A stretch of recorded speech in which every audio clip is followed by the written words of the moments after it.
Hey, Glenn. Oh, what's the word, baby? We live, we live, we live, we live. Grand Rising to all. Welcome, welcome, welcome.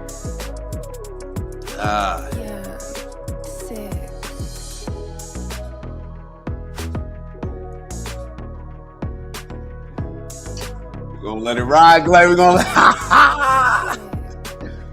Oh man, let me turn this down a little bit.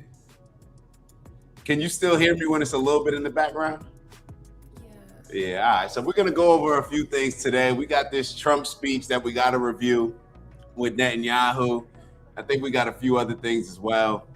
I think we'll also touch on Zohran Mamdani. I believe he brought on a fire chief for FDNY that was never a firefighter. So there's an interesting conversation around that. Seems like, I don't know if it's another DEI. I don't know what's going on with New York. It'll be interesting to see how a lot of this stuff plays out with his new policies. So we'll get into that. And then I also, if we have time, it depends on what time it is. We're gonna wrap it up around like 9:30 probably. But if we have time, we'll get into this interesting conversation that Tucker and Theo had, and maybe review some of a recent Patrick Bet-David episode. But all right, let's see. What's up with you, Glay? My bad. First and foremost, how's everything going, Glay? What's going on with New York? That was funny. When you said what's going on with New York, I don't know what's going on with New York. Yeah. It'll be interesting to see how a lot of this stuff plays out. Yeah. Nah, shit's smooth. It's chilly out here. That weather getting back to where it was supposed to be. But cold wise or warm wise? Cold. What? How cold does it get in Atlanta in the winter? It's like Virginia for real. Like Virginia weather. Okay. Yeah. So not too crazy, but yeah, it could go there. It can go there, but we don't get the snow. Yeah, no snow. Okay. No snow. So okay. I feel like Virginia's been getting snow more recently than I don't know. We got some snow while we were there. Mm-hmm. We got some snow while we were there. Yeah, I saw you had posted that joint. How's my mic sounding? Nah. All right. Reset. All right. Reset. Oh, this is actually the video.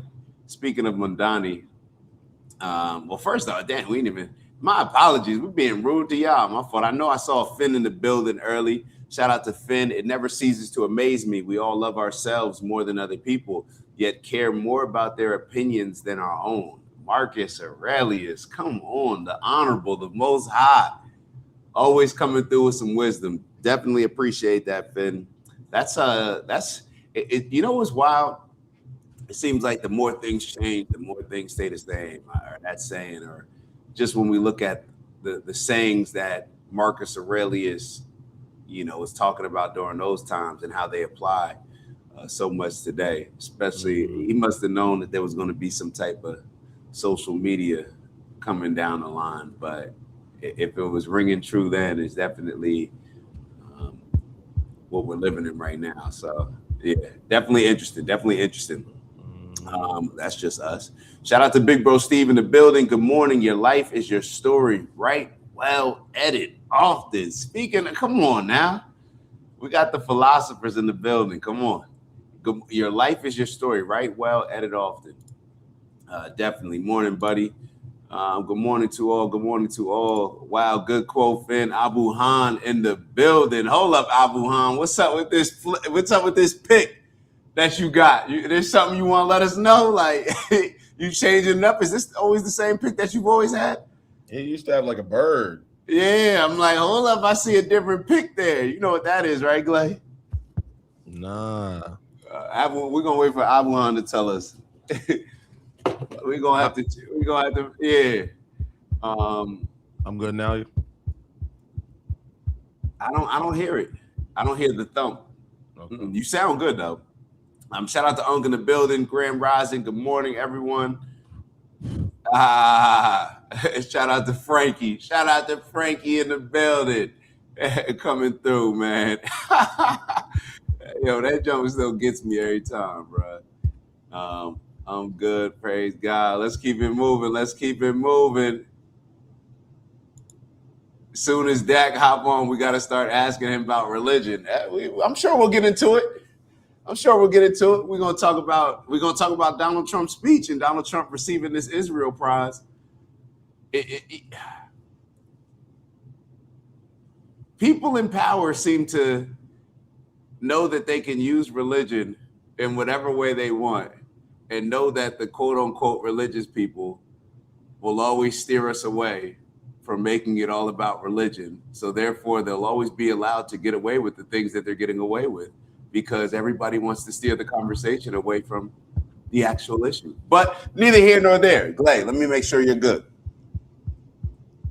Yeah, I think you're good. I think it's hard. Oh, let me turn this heat down. Yeah, I hear it.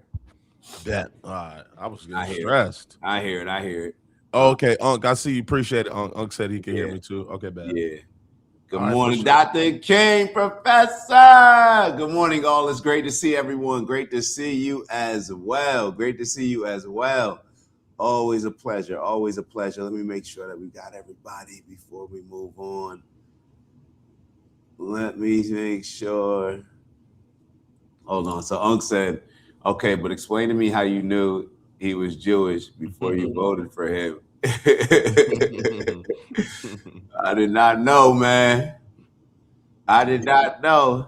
So yeah, he getting the Nobel Peace Award or something, right? He getting the Nobel, even better. Something like that. Even better. He getting the Israel prize, man. It's and we got Slim in the building. South Dakota Slim. Everybody changing up their profile pic, man. Yeah. Everybody changing up the profile pic.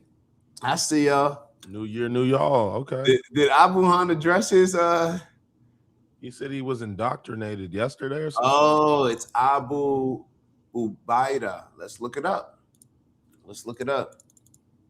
Abu Ubaida. So Abu Ubaida, okay, Palestinian spokesperson.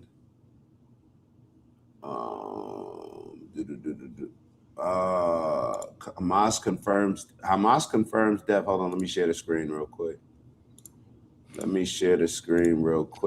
Look at Abu Han controlling the convo just with a profile pic. I want to know what that's about.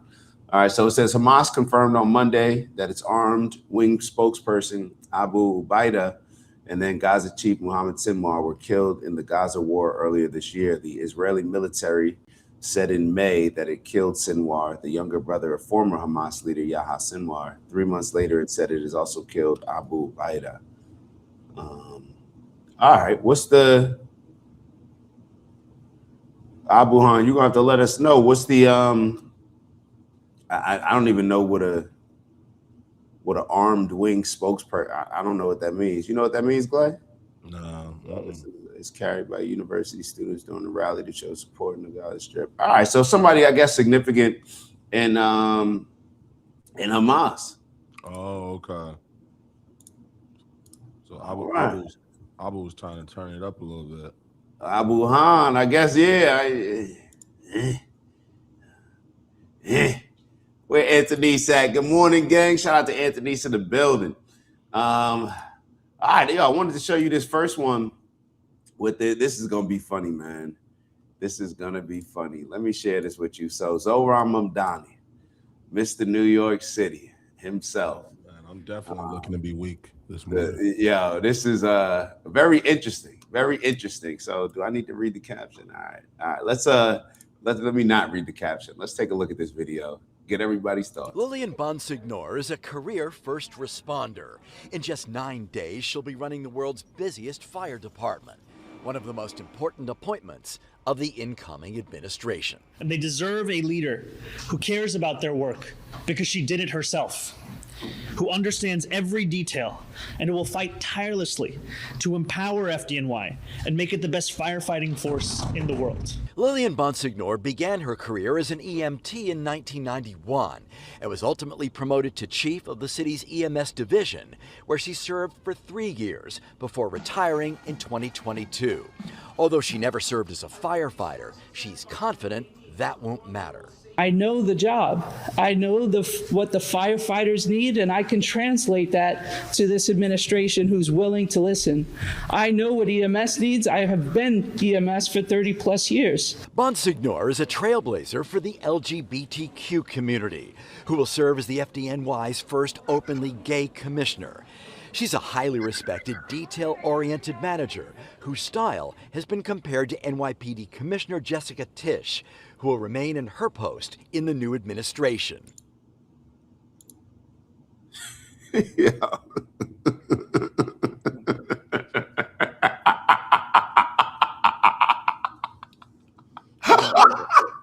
Run that back one more time so I can Yeah, we're definitely gonna run it back. Yeah. But what's wild is now New York City's police commissioner is a woman, and the fire department of New York, the fire department commissioner is a woman. Like, come on, bro. Like, that back is broken in New York. the privilege, bro. And this one right here, this one right here, right now I'm being sexist and misogynist. Tish, she's actually a part of one of the wealthiest families in New York. It's just it's like, yeah, what are we doing? This is the backlash that comes with all this stuff, man.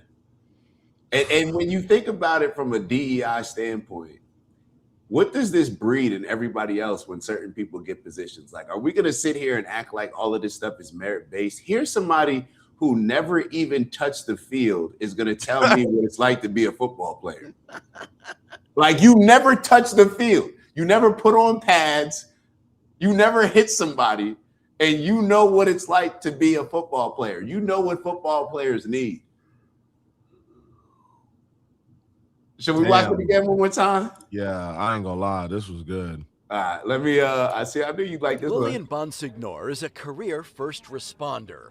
In just 9 days, she'll be running the world's busiest fire Where's department. Bonds when you need One him? of the most important appointments of the incoming administration. And they deserve a leader who cares about their work because she did it herself. No, she didn't. And first off, we didn't even get into the, it's like, bro,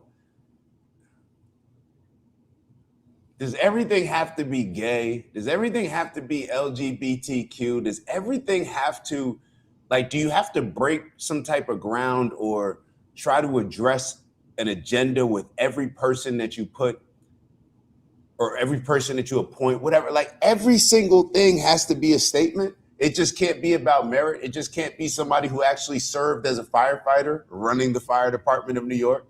You couldn't find anybody who's been a firefighter. Like, it's such a slap in the face For all those people. It's like, yo, come on, bruh. It's almost how I look at, you know who I look at like this? Adam Silver, the commissioner of the NBA. It's like, it's hard for me to believe that guy ever picked up a basketball. That bald dude? Yeah. Looks a little Men in Blackish. Yeah. It's like, it's just a complete slap in the face, in my opinion. But tell me this: what is the why? And I wonder this, and I usually wonder it when I'm talking about, or when I'm trying to process why Israel and Zionists do certain things. I'm like, are y'all trying to make people dislike y'all? Like, are you like the things that you're doing? Are you trying to create some sort of backlash? And with these type of things, it's the same thing. It's like, not like you're bringing somebody. Okay, you're trying to obviously make a statement with bringing somebody on board who's transgender. It would appear, and to go above and beyond that. Yeah, that's so much. Now you're going to bring somebody who's never even served as a firefighter. Like, this is damn. This is why? Like, I'm just so confused as to why cool, she's LGBT, But what does that got to do with a fucking firefighter? Like, why is this the area where we choose to show our strength and unity? Like, I just don't know how it goes from, like, I don't understand why that's the ribbon in the hat because she's gay. Like, this now is up. Like, I that's where I'm like stuck a little bit. Like, why is it so up? Like, why firefighters? Like, you know what I'm saying? Like, go start a YouTube channel. Like, I don't think you should just be diving in and out of people's apartments, saving them through a flame is to show your strength and unity between transgenders. I just find such an interesting place to feel the need to want to leave your footprint at. Yeah. And I think to your everything you're saying, like the animosity that it creates, or not, let me not even talk about the animosity first, but first and foremost within her, think about the entitlement. Think about how cocky you have to be to get up in front and be appointed as the FDNY commissioner. You've never risked your life in a fire one day ever. And you get up there and say, you know what firefighters need. It's not even a position that a normal person would want. Like, but imagine the entitlement that comes with being rewarded something that you didn't earn. Like, this is when we look around at this participation trophy, like generation that we're living in right now. People are being rewarded things that they haven't earned. No, they haven't earned them. But it still creates this sense of entitlement to where they're either trying to convince themselves that they deserve this, or it's hard to explain. It's like, bro, you know you don't deserve to start. Like you just came out here. Now we're just going to throw you as the starting quarterback. Right. You transfer from some big school, and now you think it's up. Like, yeah, I'm confused. Like, why didn't she just go be the paramedics department commissioner? Or like, if you you said respect 30 being years. if you respect being a firefighter so much, then go take the test and go be a firefighter. Yeah, like, but you did 30 years as a paramedic, and somehow because you're gay, let's go to fire. Yeah. This shit. Yeah. It's goofy. Grown-ups are goofies. Yeah. But this is, I really blame just emasculated leadership for every single issue that we have. Like that guy on the podium. Emasculated leadership, bro. Mm-hmm. And I don't know what Mamdani's definitely emasculated. Like Mamdani, like I don't even think that you should. Matter of fact, let me show you this. And I think we watched this a while ago. Hold on. Let me show you this video of Mamdani. Hold up. Oh my God. Hold up. Where is it? Hold on. We gonna get in trouble today, Clay. Clay. Look at it. Yeah! Real pain, take the blazer off. Let's go. So you see my boy, the crowd is around. They got the bench press out there. I guess this is some type of health festival, fitness, whatever. And it's like, there's a few different issues with this, but normally if you take your jacket off, you get ready to go down and bench, you know that what you can lift and what you can't lift, correct, Clay? Mm-hmm. So just keep that in mind as we watch this. Real pain. Real pain. Yeah, we got the mayor out. We got the future mayor out. And that's what happens right there. People start meat riding just based off of a title, start excusing and being impressed with the wrong things. But like, yeah. Cannot be the mayor. Real pain. Let's go. Let's go. This is either 135 or less, because that's either a 45-pound plate or a 35-pound plate. We're gonna do it on 3. Come on. Let's go. Some more. Slide up some more. Slide him up. Slide him up. Some more. Slide him up. Yeah. Easy money. Easy money. We're gonna lift on 3. 1, 2, 3. Let's go. Yeah. Let's go. Pain. That's not a 45-pound plate. Yes, it is. No, what? Are you serious? That's not a 45-pound plate. Hold on. Glade, don't do that. No, are you telling me that this is a 45-pound plate? They had to start at a 45, bro. Bro, don't tell me what they had to do. Look at the plate. Niggas start at 45. Like, what is you saying? Yeah, this is the block. Like, you're not even going. You heard? Yeah. Like, this is just for everybody's context and understanding. The bar is 45 pounds. The weights on each side of this, I thought they were 45s or 35s. Now I'm thinking that they're 25s. And Punk said they're 25s. They're 25s. All right, so then you got to fit. This is less than 100 pounds. This is less than 100 pounds.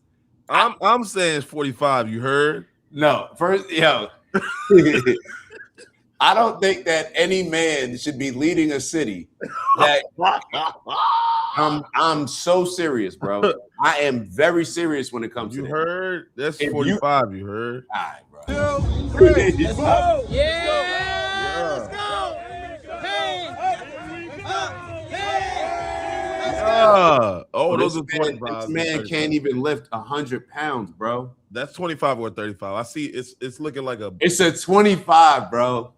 Yeah. Maybe 35. Maybe 35. But niggas really don't be having 35s. Like, that's an interesting way to just cop. Bro, I don't care how. I don't even know if is this toxic. Maybe this is toxic masculinity, what I'm saying. But I think what he's demonstrating is toxic masculinity and exactly the result of what happens when you create this toxic masculinity. Like when you make people feel uncomfortable, when you push that narrative, when you push, men, and you got all this feminization of men and the women's movement and pushing all this feminist stuff. These are the people that now are in powerful positions. People that can't bench press 100 pounds, bro. And it's led to, this is the reason why we have, I blame Israel and Palestine, all of this stuff, bro. It's on this. It's just weak male leadership, emasculated leadership, bro, across the board, bro. Did he get a rep? He got a rep though, right? No, he didn't get a rep, bro. Let it ride. You keep pausing it. You heard? You're gonna do it on 3. Come on. let's go. Some more. Slide up some more. Slide him up. Slide him up. Come on, slide him up. Yeah. Easy money. Easy money. You're gonna lift on 3. 1, 2, 3. Let's go. Yeah. Get your hands off the bar. Hey. Up. Hey. Let's go. Hey, baby. Yeah. Let's go. That's real pain. That was a combined. Yeah. This is a 34-year-old man. This is a 34-year-old man. But let's keep going. I gotta give credit. That's all right. That's pain, baby. That's pain, baby. That's what I'm talking about. Real pain.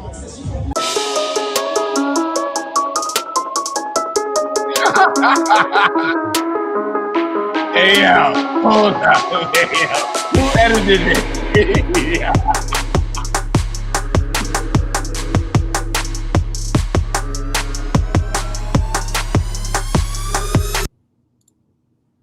Bro, I'm not following any man unless you're older or there's some type of disability. I'm not following any man anywhere that can't bench 100 pounds. So that's a 45 right there is what you're saying. It's 20 kilograms. So I think it shows 20 kilograms on here. So that's, it's the kilograms, but it's about what, 44 pounds or something like that. Yeah, 44 pounds something. So she's lifting, and I think they got some weight on the side too. Some tens and some They got fives. This is what happens, bro. This is what happened when emasculated men are put in a position to where they're hiring other people, and they're hiring other. It's like, bro, nobody will even respect you, bro. There's certain things that are just foundational that, you have to at least do this. There's no way that the mayor of a city shouldn't have to, in my opinion, pass the same strength and conditioning test that the firefighter, that the police officers have to do. Isn't it a city? What is it called? Isn't it like a city? a city test or something. I forget exactly the name. There's no way that you should be leading people where they had to take a certain test that you didn't have to, bro. This is pitiful, bro. But it is what it is. It is. I didn't know there was a city test. Yeah, there's like a test that you have to be hired for certain things. Fire and police. Okay. Yeah, gotcha. I don't think you have to do it for other things just to work for the city. Gotcha. Yeah, that's just part of the I forget exactly what it's called. But yeah, this is who's leading our great nation, Glay. This is who. All right, you got anything else on this? No, that was good, man. I was weak for sure. All right, we're gonna watch one more video and then we'll get into Trump's acceptance speech of the Israel Prize. One more. So this video, I'm tempted to just kind of get into the other video. Actually, am I gonna be weak? It's just more. Sometimes I feel like as soon as you sound like that, I know what you're talking about. Yeah, it's them boys, man. I already know what you're talking about. I mean? I just, matter of fact, I'll play this one. Because it's just wild, like the type of stuff that's accepted and how arrogant some people are. But let me see, is this being shared? Hold on. There we go. Yeah. And then after this, let's get into the video. Mom joined. Look, Palestinians haven't earned themselves a state. They have to earn a state. The way. All right. Now I'm gonna play it through. My fault. God. Look, Palestinians haven't earned themselves a state. They have to earn a state the way the Jewish people earned the state over hundreds of years of state building. You can't just create a state out of nothing. Maybe someday there'll be a Palestinian state, but it can be a state without terrorists, without Hamas, and without the current Palestinian leadership. So I think it's a possible dream for the future, but it's not a reality in my lifetime. This is why Abu Han has the profile pic up that he has, because of stuff like this, bro. He went up there and straight lied about everything. Bro, he straight up said that the Palestinians haven't earned a state, bro.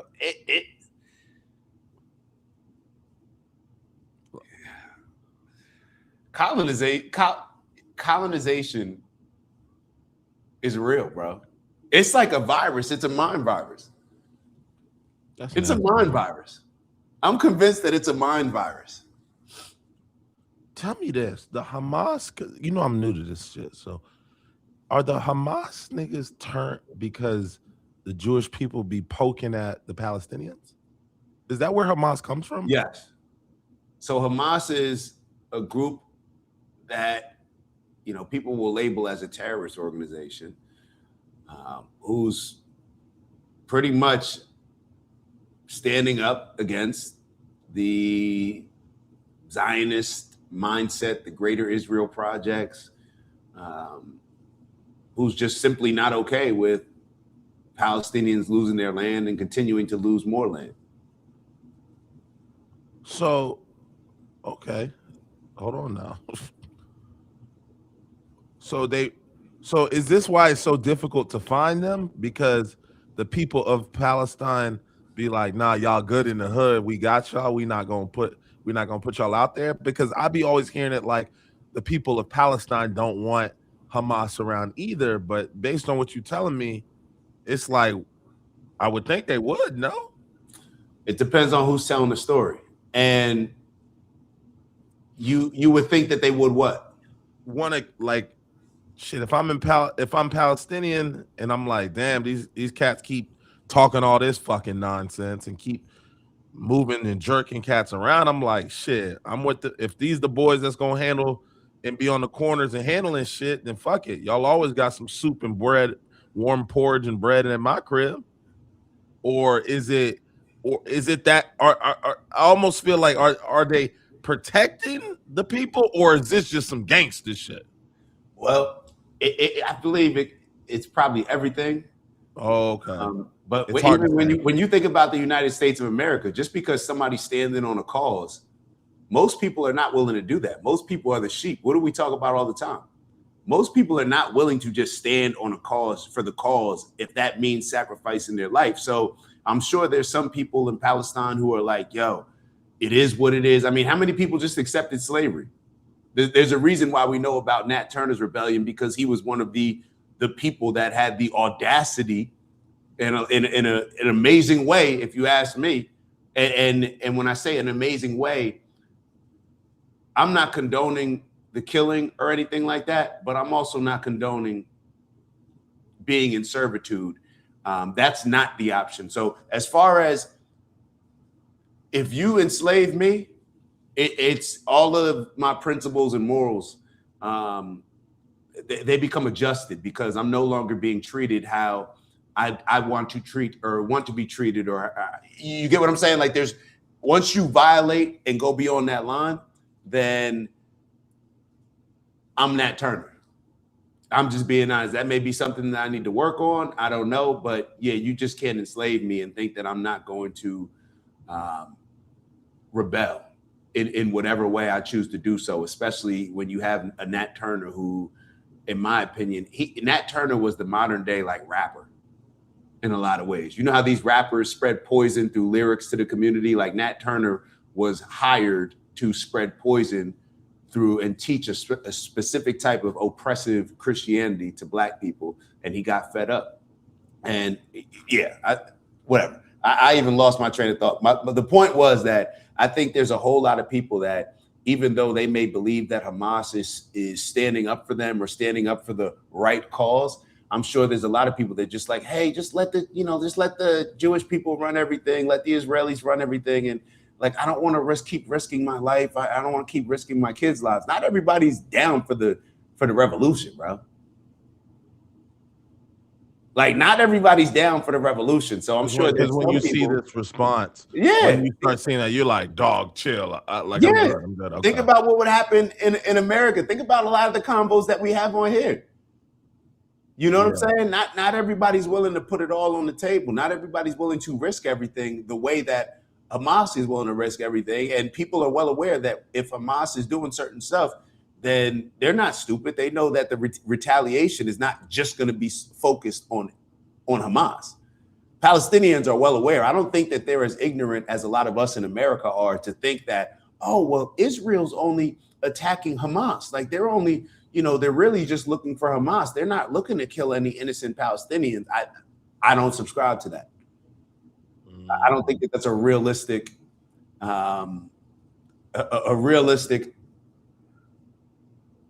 like when you get, how can I put this? I don't think like when it's war, they ain't got the gloves on. Yeah, I don't think anybody's being genuine when they look over there and they say things like, "Oh, Israel's being very careful with who they're killing." No, their government is saying, "Sound the Amalekites." Like the Palestinians, everybody needs to go. It's not just about Hamas. They just present it in that way. Yeah, because that's how you got to package it for it to be for people to be able to swallow what's going on. Yeah, and this is a perfect example. Look what Brian just wrote. Hamas is pretty stupid, man. Trust me. Okay, Brian with the Canadian hat on and green hair. Just trust me. Just trust you, bro. Like that. That's all right. Hamas is pretty stupid. Trust Brian.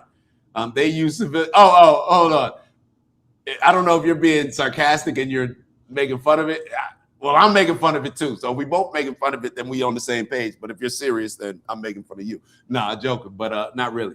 But they use civilians as a shield. So yeah, I think he's joking. Nah, he trolling. Brian's just trolling. But that's what a lot of Americans will say. A lot of Americans will say. I mean, yeah. It's just a wild situation, Clay. There's no way to justify it, and perhaps a lot of people just feel like.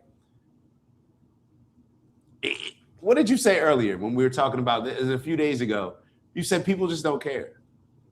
No, I don't care. People just don't care.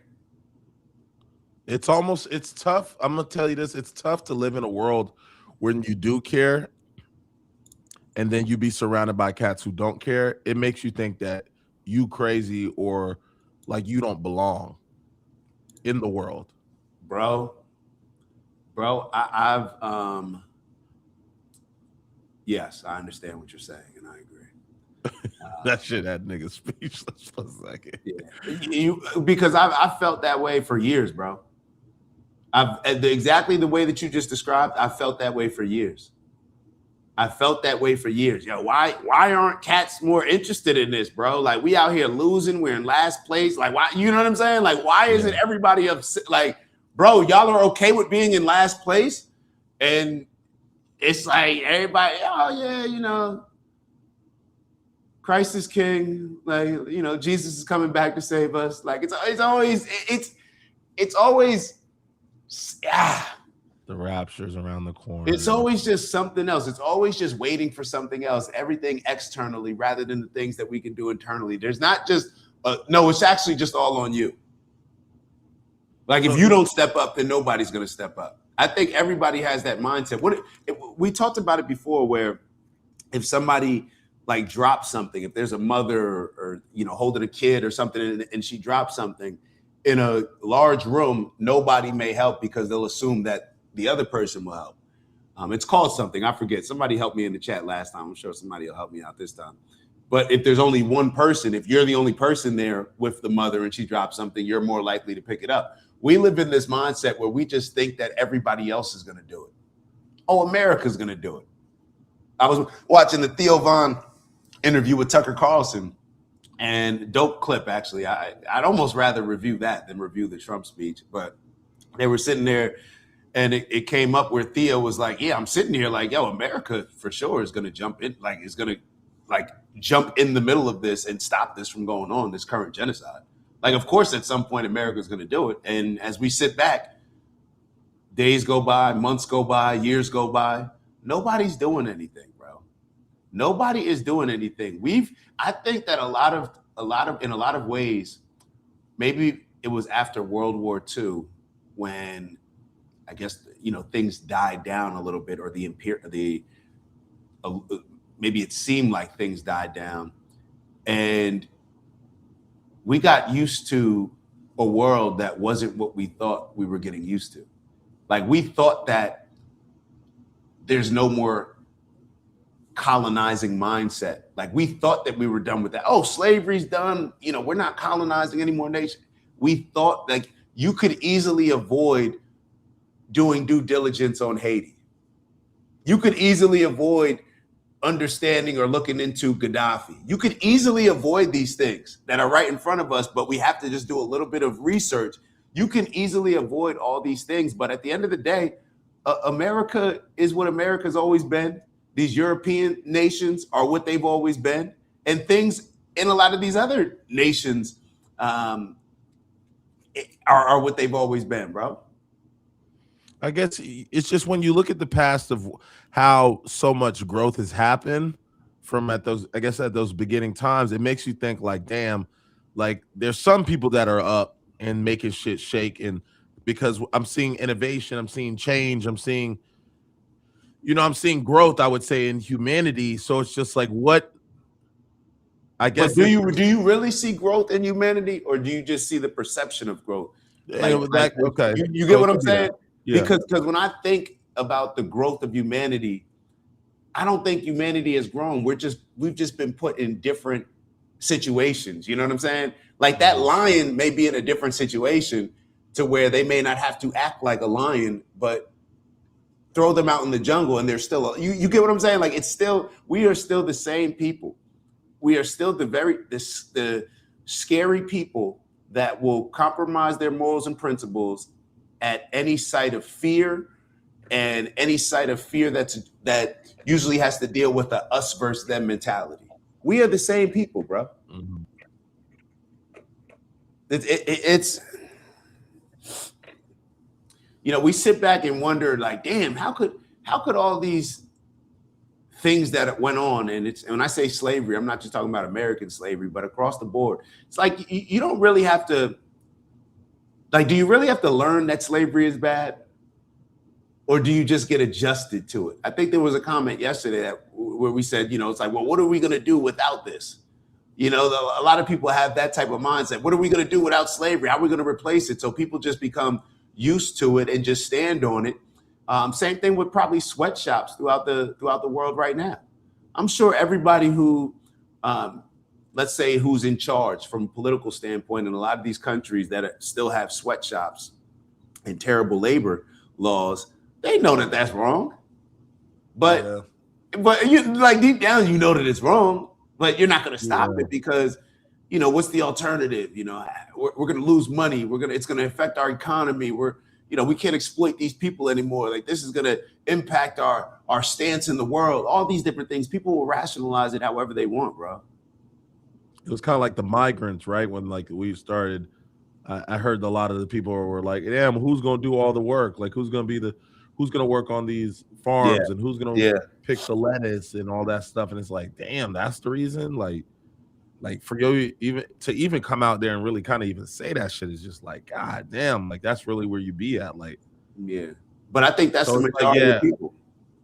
Damn. So you can't give cats credit if we're going from slavery to equality. Like, damn, nigga, like we really that's not something I need to learn. And so you're right. Like, the issue is like, damn, we're so far left that any progress moving to the right seems like a fucking huge win, when really we should have been coming in a position of just a moral compass to begin with. And a lot of the things that have been endured and fought through history honestly wouldn't even had a fighting chance had we just used moral compass as humans overall. Yeah.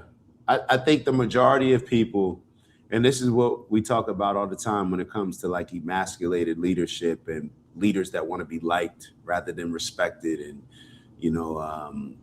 get the job done. But across the board, I think that the majority of people are sheep and will always choose easy rather than right and hard. You know what I mean? People will always choose wrong and easy rather than right and hard. I think that's what it comes down to. I think that's why Ozempic is what it is. I think that's why girls can go and get BBLs and have the audacity to then brag about their bodies and act as if they didn't just get it surgically cut up. Like, I think all of these things, like, there's no rites of passage, like principles and how we get things don't even matter. Like, everybody just glamorizes the easy way, across the board. Think about everything. People just want easy and then don't care whether it's right or wrong. People want easy. People don't want what's just. People don't want, to go about getting things the hard way, even though that may be the principled way. People just choose easy. So when it comes to, who's going to stand up against what our government is allowing, who's going to stand up against it, people choose easy. People choose easy. It's like, I'm not going to say anything, supporting Palestinians. Why would I? That's not my fight. Yeah, I saw somebody earlier said, like, I support Israel.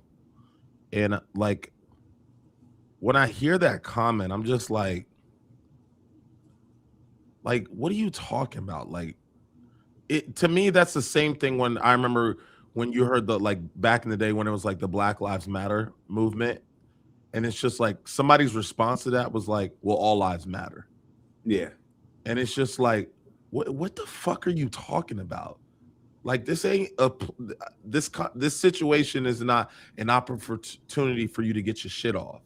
Like, I don't think that, like, we're always having to like give them the context and tell them like, yo, like, you sound like you doing this on some other shit. Like, how can you say I stand with Israel when the goal is that we don't want people dying?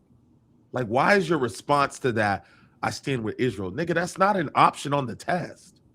It's not about standing with Israel versus like whatever that's creating what this is. This ain't no, like, let me put a jersey on and pick who's going to win the Super Bowl. Like, when you do this shit, you're inciting that type of violence that continues this. It's like, you can stand with humanity. You can stand with I don't want to see children dying. You can stand with all that, but you choose to like put it under the preface, oh, well, I would stand with Israel. So now we have to wonder and define what that means. What does that look like? Does that mean, oh, this is justified? Does that mean the kids should be dying? Like, we don't know where you stand when you always want to just throw up a flag. And that, like you always say, when you're tied to like an audience or a group or a tribalism. Yeah. The tribalism, it's just like guys, we're well past this type of feeling the need to be a part of some shit to speak. Like, you don't have to show me you're standing with some shit. Just tell me what you want. I don't care who you stand with. I'd actually not prefer. Just like when we have the religious conversation, I don't give a damn what you are. I should really just be able to know what you stand with based on how you moving, how you talking, how you're executing. You know what I mean? Don't tell me you're a believer. Show me one. Don't tell me you with this political party. Show me that. Like, it's gotten so easy for you to just fake. It's just gotten so easy for you to just be a paramedic for 35 years and become a fucking firefighter director. That's all we seeing. It's just people just like, oh yeah, I'm this today, I'm this tomorrow, I'm this today, I'm this tomorrow, I'm Christian today, I'm not Christian tomorrow, I'm Christian, but until we get to that part, then I'm not Christian right now. Or, oh, I'm Christian until it's time to call out the Christians, or I'm Catholic until it's time to say something about what the Catholic Church has been doing, or the people within the Catholic Church. It's just like, I almost like, when you show me you're affiliated with anything, I'm so turned off, because I feel like it's a lazy way for you to be associated with a brand or a group or a label or a team. And I can't trust that you are willing to put in the sweat equity or the work, or you have with that group or that quote unquote tribe, that when you start flexing, that's what you on, I immediately don't fuck with you, because real ones don't speak about shit like that. You know what I'm saying? The big time drug dealers, you didn't see them running around saying I'm a drug dealer. You saw the guys on the streets that were so pressed to be a part of something bigger than themselves flex that stuff. So it's just, as we get older, it just becomes tackier and tackier to tell me I stand with this, or I'm a hard Republican, or I'm a hard. It's like, dog, shut that goofy shit up. You sound like a kid in the sandbox trying to be identified so the friends can invite you to sit next to them at lunch. Shut up. Speak about what you stand on, put in the work, show us through your action, done. If you're not on that, I don't feel like hearing another politician in the space anymore, because that's what just seems to be happening. So it's just so sad to just see this is what we've gone, how far we've gone, where we're allowing people to just say they're affiliated with something and not put in any type of sweat equity or put any work publicly, but just get the benefits of what it says to be associated with that. Don't tell me I stand with Israel or stand with Israel. What have you done? What have you done for Israel to stand with them? What badge have you earned? You like what they're doing? You like the color? Like, that's it. Oh, I stand with Israel. No, you don't get to put the badge of Israel on. Stop thinking it's that easy. They don't need you standing with them. You standing with them means just another comment or tweet. We're tired of people just standing. We want people having actions with who they believe in. We're not standing. That's the problem. Y'all just stand. Don't be doing shit. Don't be saying shit. Don't be putting no work. No, we're not standing. If you claim you believe in something, put in the action, put in the work. Now don't get in the comments telling me what you stand with. I don't care. I don't trust you no way. That's just fake way of claiming, like, oh, I stand with the fire department. That's what you're going to hear now. I stand with her. It's like, oh, okay, here we go. Like, everybody just standing with these groups, but it's like, what does that mean? Does that mean like, oh, I don't do no work? I stand with the believers. Oh, so you don't do shit. You just be standing in the back. Okay, gotcha. Like, I don't get it. So it's just wild to me. Like a wise man once told me, there's always more fans in the arena than players, bro. There's always more. No, I just made that up. I just wanted it to sound like, it's just the sound. It just, that, you know how it goes, bro. Mm-hmm. And the majority of people are just sheep. Like, when you even, like, I used to look at people who joined the American military even a funny type of way, because it's like, damn, it's one thing to join the military or like when everybody celebrates let's say it's Veterans Day, and I can't even, perhaps I probably shouldn't say what I'm getting ready to say, but like different people who joined the military, who, whether or not they've had combat or not, but the ones that I'm probably thinking about haven't had any combat, but they like feel real good about themselves. Like they walk with their chest out because they're in the military. And I'm like, I wonder if you'd have that same energy if you weren't joining the American military that's far superior and the bully of the world. Like, would you join the military if it was joining Hamas, if the odds weren't in your favor? If you going against the big bad bully, would you have that same type of energy to join? Like, is that something that you would consider? So it's across the board. And you know, perhaps Hamas is an example, and what we were discussing earlier about when you actually do take a stand. Sometimes when you take a stand, the people that you're taking a stand for, they don't even appreciate it. They start being the ones that don't even support you. And you already know, here I am, I'm going up against the elite power structure, right? And now I don't even got my own piece. So it's difficult. Like, I respect people that go out there and stand up for the unpopular stand for the unpopular stance, and like you said, take it a step beyond just standing there, but actually go out and make it known, voice their opinion. Mm-hmm. You know what I'm saying? Like, that's when you take a stance. You don't take a stance in the comments by saying you stand with Israel. Yeah, I love, like, that's what I'm saying. That's why, that's why I've always said, like, how can you sit here and be hating? I can't hate on. There's a part of me that has to always respect Trump. There's a part of me that always has to respect Nick. There's a part of me that always has to respect Candace. There's a part of me like, yes, at the forefront. Myron, like people like that. I get exactly. It's just like, cool. It's one conversation when we talk about what your values are and what you align with. Yes. But before we get there, understand that it requires a lot of work to even let this many people know your opinion to begin with. Meaning that you are willing to be judged on what you think publicly. That's a difficult action. You have to respect the fact that you know certain people's opinion, because that costs. There's a lot of that comes with that. So when people are going out their way to show you their opinion further than just typing in comments and doing the trolling shit, it's like, damn, bro, like at the end of the day, I gotta respect this shit to an extent, bro. Because he letting niggas know what he on. Now, from there, you can align with what your opinion is, but you have to always give respect. But it's just like, these people think respect should only be attached with if I align with what he doing, and it makes the conversation never move forward, because it's like, how you not gonna respect somebody who's willing to pop their shit and talk what they got going on? You know, so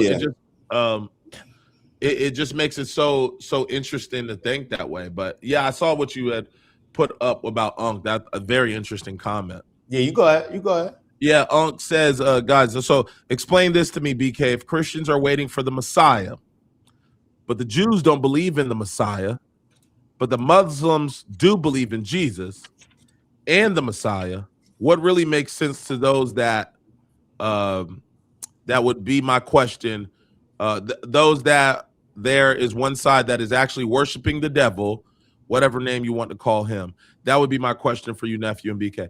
Yeah, you know, this is where I always get tripped up on the chords. I'm gonna be honest with you, especially really diving into understanding the faith a lot more, and people's opinion, perspective, and what religion they buy into based on where they're located in the world and in the country, et cetera, et cetera. So the chords always get tangled for me in this area.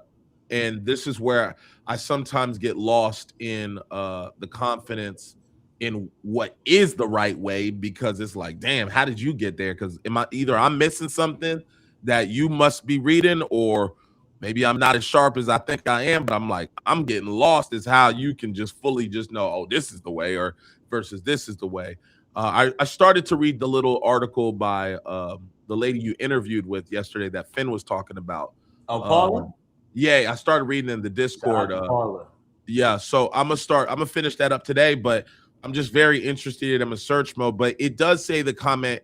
It's like, I heard this argument, which I do appreciate. It says, like, you know, religion, or maybe is it religion they were talking about? Yeah, religion can't religion can't prove why we are here, but it also can't prove why we aren't here.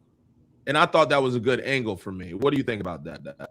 Religion. Well, let me address the first thing with Unc. But matter of fact, I'll address that first. So you said religion doesn't explain why we're here, but it also doesn't explain. It might not been the term religion, but something in the sense of like, it's not like, although like, maybe it was like science can't prove that religion exists, but it also can't prove that it doesn't exist, or something along the lines. Maybe somebody could help me on the comments. I don't want to butcher it up, but if to me, the takeaway I had from it, it was just like, it's not that the believing is supposed. It's not that the believing you'll be able to like dot all the T's and dot all the I's, but it's like, you can't necessarily discredit or debunk it as well too. I'm not sure. I might be butchering this shit, y'all. Yeah, I don't even care to that extent. I'll be honest. Like I'm not really concerned with how we got here or what happens when we leave. I'm sure I'll find out eventually. You know what I'm saying? Maybe. I don't know. But I certain things I'm just not concerned with. Certain things I'm not concerned with. And I think that people being so concerned about those two things that can never be proven are the exact things that are dangled in front of them, answers and justifications regarding both of those, which makes people, that's kind of the incentivization to join a lot of these religions. Mm-hmm. It's like people who just want to make sense of things. Like that provides certain people comfort. I don't really care. I don't want to care. You know what I'm saying? Like there's certain things that I'm perfectly fine with. I will never know the answer. Doesn't mean that I have to it doesn't make me want to just align myself with a particular group because I want to believe their answer and that I'm living in a bubble where everybody believes it. So it makes me feel better about life. I don't really care. So yeah, and going back to Unc's question, like explain this to me, BK. If Christians are waiting for the Messiah, but the Jews don't believe in this Messiah, but the Muslims do believe in Jesus and the Messiah, what really makes sense? You know what I realized yesterday? You know how they always talk about how Jewish people are such a small population, and when people talk about how Jews control everything, like it just doesn't make sense that Christians have such high numbers, Muslims have such high numbers, but Jews seem to be running things, or a lot of people will say that. All you got to do is read read certain things in the Old Testament. I've never even read the entire Old Testament or New Testament. But the things that I have read, it didn't take me long to realize that, the people that follow the Old Testament will always reign superior over the people that follow the New Testament. The Old Testament is far more vicious. It's almost like, I remember growing up, like my dad used to tell us, like, you don't get into a fight or you're going to be at a disadvantage if that person's willing to take it to a place where you're not willing to take it. Yeah. If I'm in a fight with somebody and they're willing to go to certain lengths that I'm not willing to go to, I'm automatically at a disadvantage. That's not a fight that I should jump in. You know what I'm saying? If I'm not willing to go to the lengths that they're willing to go to, why that just doesn't make sense. I have to adjust my mindset. So when it comes to the Old Testament versus the New Testament, they're two completely different things, two completely different ways of living life. So it's all you got to do is hear certain lessons in the Old Testament compared to what the New Testament teaches, and you understand very quickly who's going to run things. It's a power play. You understand that the people that use the Old Testament to be in power are going to be far more powerful than the people that use the New Testament. It doesn't matter what the numbers are. It's a different mindset. It's people that are willing to go to a certain extent that others are not willing to go to. And perhaps that's the reason why there's been such a fast rise in Islam. Because it's like here you have Christianity and Judaism. And like I said, Judaism is willing to go to places with the Old Testament by following that Torah to where people who follow the New Testament can't go to. Like God commands you to not go to those places. So then what does that create? a lot of people are going to be tired of just getting bullied, tired of just losing. And what do you ultimately turn to? You turn to an alternative that may be willing to match that energy of the people that are the same people that are talking that Amalekite stuff, destroy the whole population of people. Oh yeah, now there may be another group that's willing to match that same energy. And that's why they always have to make it about Islam. That's why they always have to convince people that Islam is a terrorist religion. Why? Because they're willing to go to the lengths that Christians are not willing to go to in order to push their culture. You get what I'm saying? So that's why there's always that beef there, because it's not a Christianity as a religion, from what I know and what I've demonstrated and what people have demonstrated, it's a passive religion. You're on mute, Clay. Yeah, it's a passive. Okay, it's a yeah, passive that's what religion. Mm-hmm. So it's not a surprise that America's controlled by Israel. It's not a surprise that Jewish people don't have high numbers around the world, but they are very powerful. It's not a surprise. And it's also not a surprise that there's another group out here that's saying like, nah, y'all moving too passive. And perhaps you can afford to be passive, but we can't afford to be passive, because you see what happens when Muslims are passive. You lose your land, ethnically cleansed, genocide. You get what I'm saying? So they go there. So this is very simple logic that I think a lot of us just kind of avoid seeing it as simple, because when it's too clear, then it's like, oh my God, like I like when I can act like I'm squinting to where I don't understand what's going on. And even to the point that you said earlier, you said people don't know. Everybody knows. Everybody knows what's going on. Like everybody knows what's going on with Israel and Palestine. Everybody knows what's going on when it comes to Haiti. Everybody knows what's going on with Venezuela. Nobody's looking at Venezuela and thinking that, oh, Donald Trump's just getting involved because he wants to stop the drugs coming in. Like, no, I don't think any reasonable person thinks that. They may say it. They may be obligated to say it for different reasons, but I don't think anybody believes it. Like, I think a lot of times we act as if you got to be a scholar or you have to have some type of knowledge or what was I told yesterday? You got to learn more history. You got to read more of the Bible. You know what I mean? It's like, oh, now that I'm questioning stuff, I got to read more of it. I don't know enough. You know what I mean? And I think that we put that as a barrier, or we use that to almost to create some type of way to gatekeep ourselves from standing on the things that we know damn well we should be standing on. I think that's what happens, bro. I think when you know how people, like, let's say there's a fight going on and you got one person, like the person that's not really trying to get active, they looking around like, yo, what's going on? I didn't know what was going on. Like, I didn't know who was at, bro. If you don't hit somebody, if you don't get involved, like, you know what I mean? Like, that's the mindset. Like, people try to act as if they don't understand what's going on. So therefore that gives them the excuse to not speak on a lot of these things, bro. You don't have to know. You don't have to know. How much do you have to know to look at what's going on between Israel and Palestine and see that it's wrong? I don't need to know the history of this and that. Like, you can very easily look up, oh, Palestinians were there. Then this British mandate they just gave away people's property, even though it was against the law. It's against the laws of war. And people were okay with it. Why? Because it was white people doing stuff to brown people. It's not a pity party. Like, I don't say that in that way to say, oh my God, white people are holding me back. White people are not holding me back from anything. But the reason why people are okay with what is going on between Israel and Palestine is because Israelis are white and Palestinians are brown. Somebody debate me something, like, how can you debate that?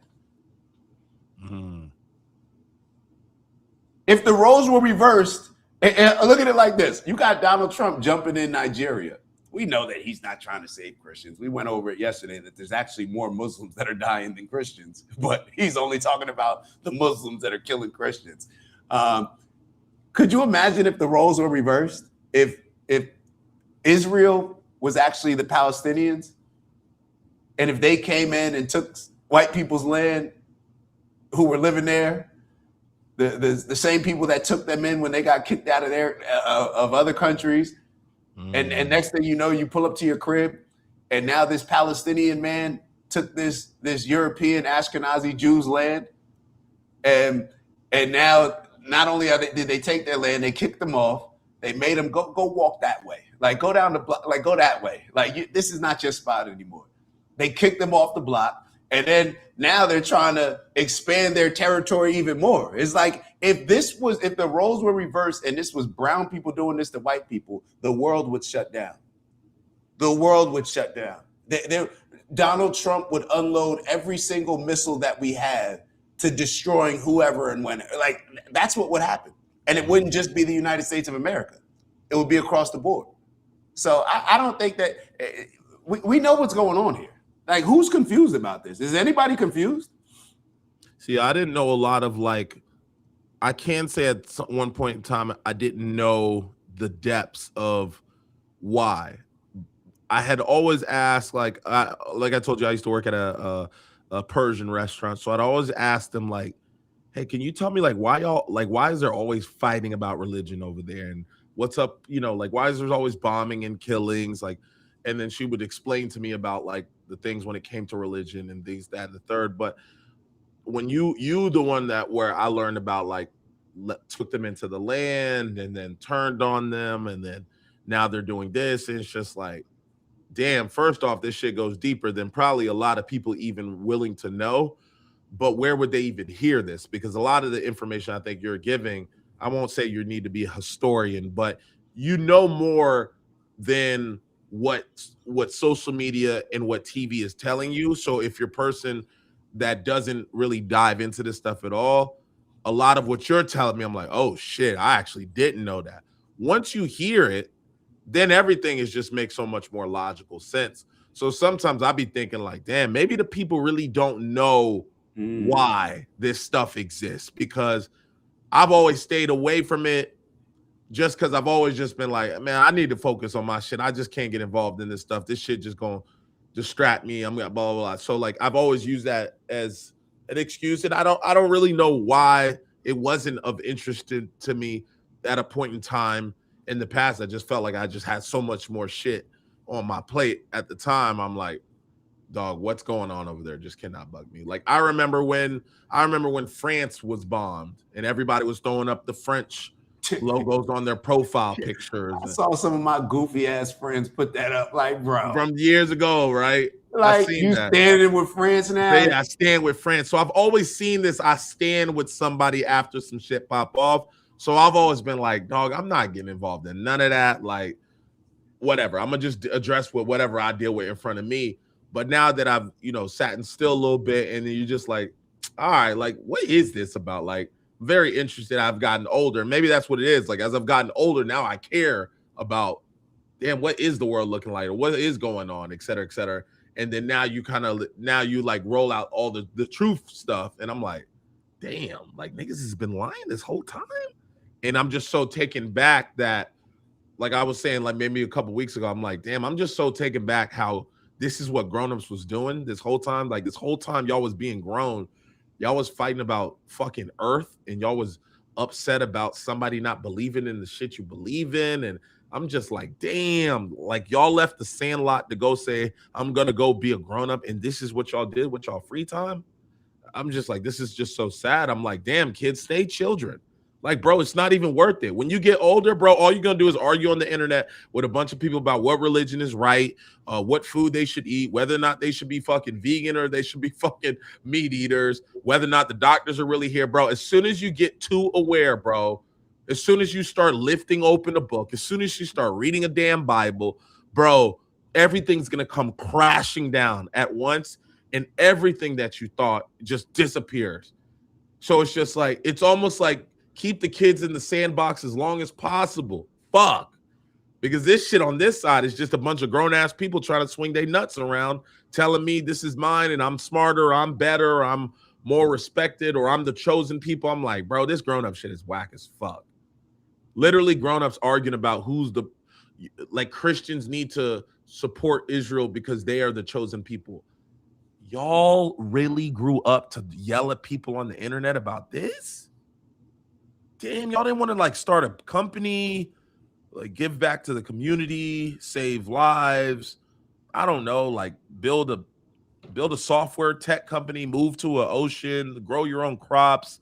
Like none of that sounded more exciting than punching in the clock for a company that you don't like and screaming about who the chosen people is. Like that categorizes grown-ups, or at least a good majority of them. Yeah. That shit ain't it, man. I should have left the book closed. If I thought I was getting in my bag, like, oh yeah, I'm getting into my wisdom. No, what am I supposed to tell a high school kid? Yeah. What am I supposed to tell him? I'm supposed to tell him this is what we fucking do all day. Well, Don't look at the news, you know, like kids don't look at the news. Why? It's like, I don't even want to start. I don't even want to begin to put you on this track of what this shit is. And it's just like, damn, just be a child, bro.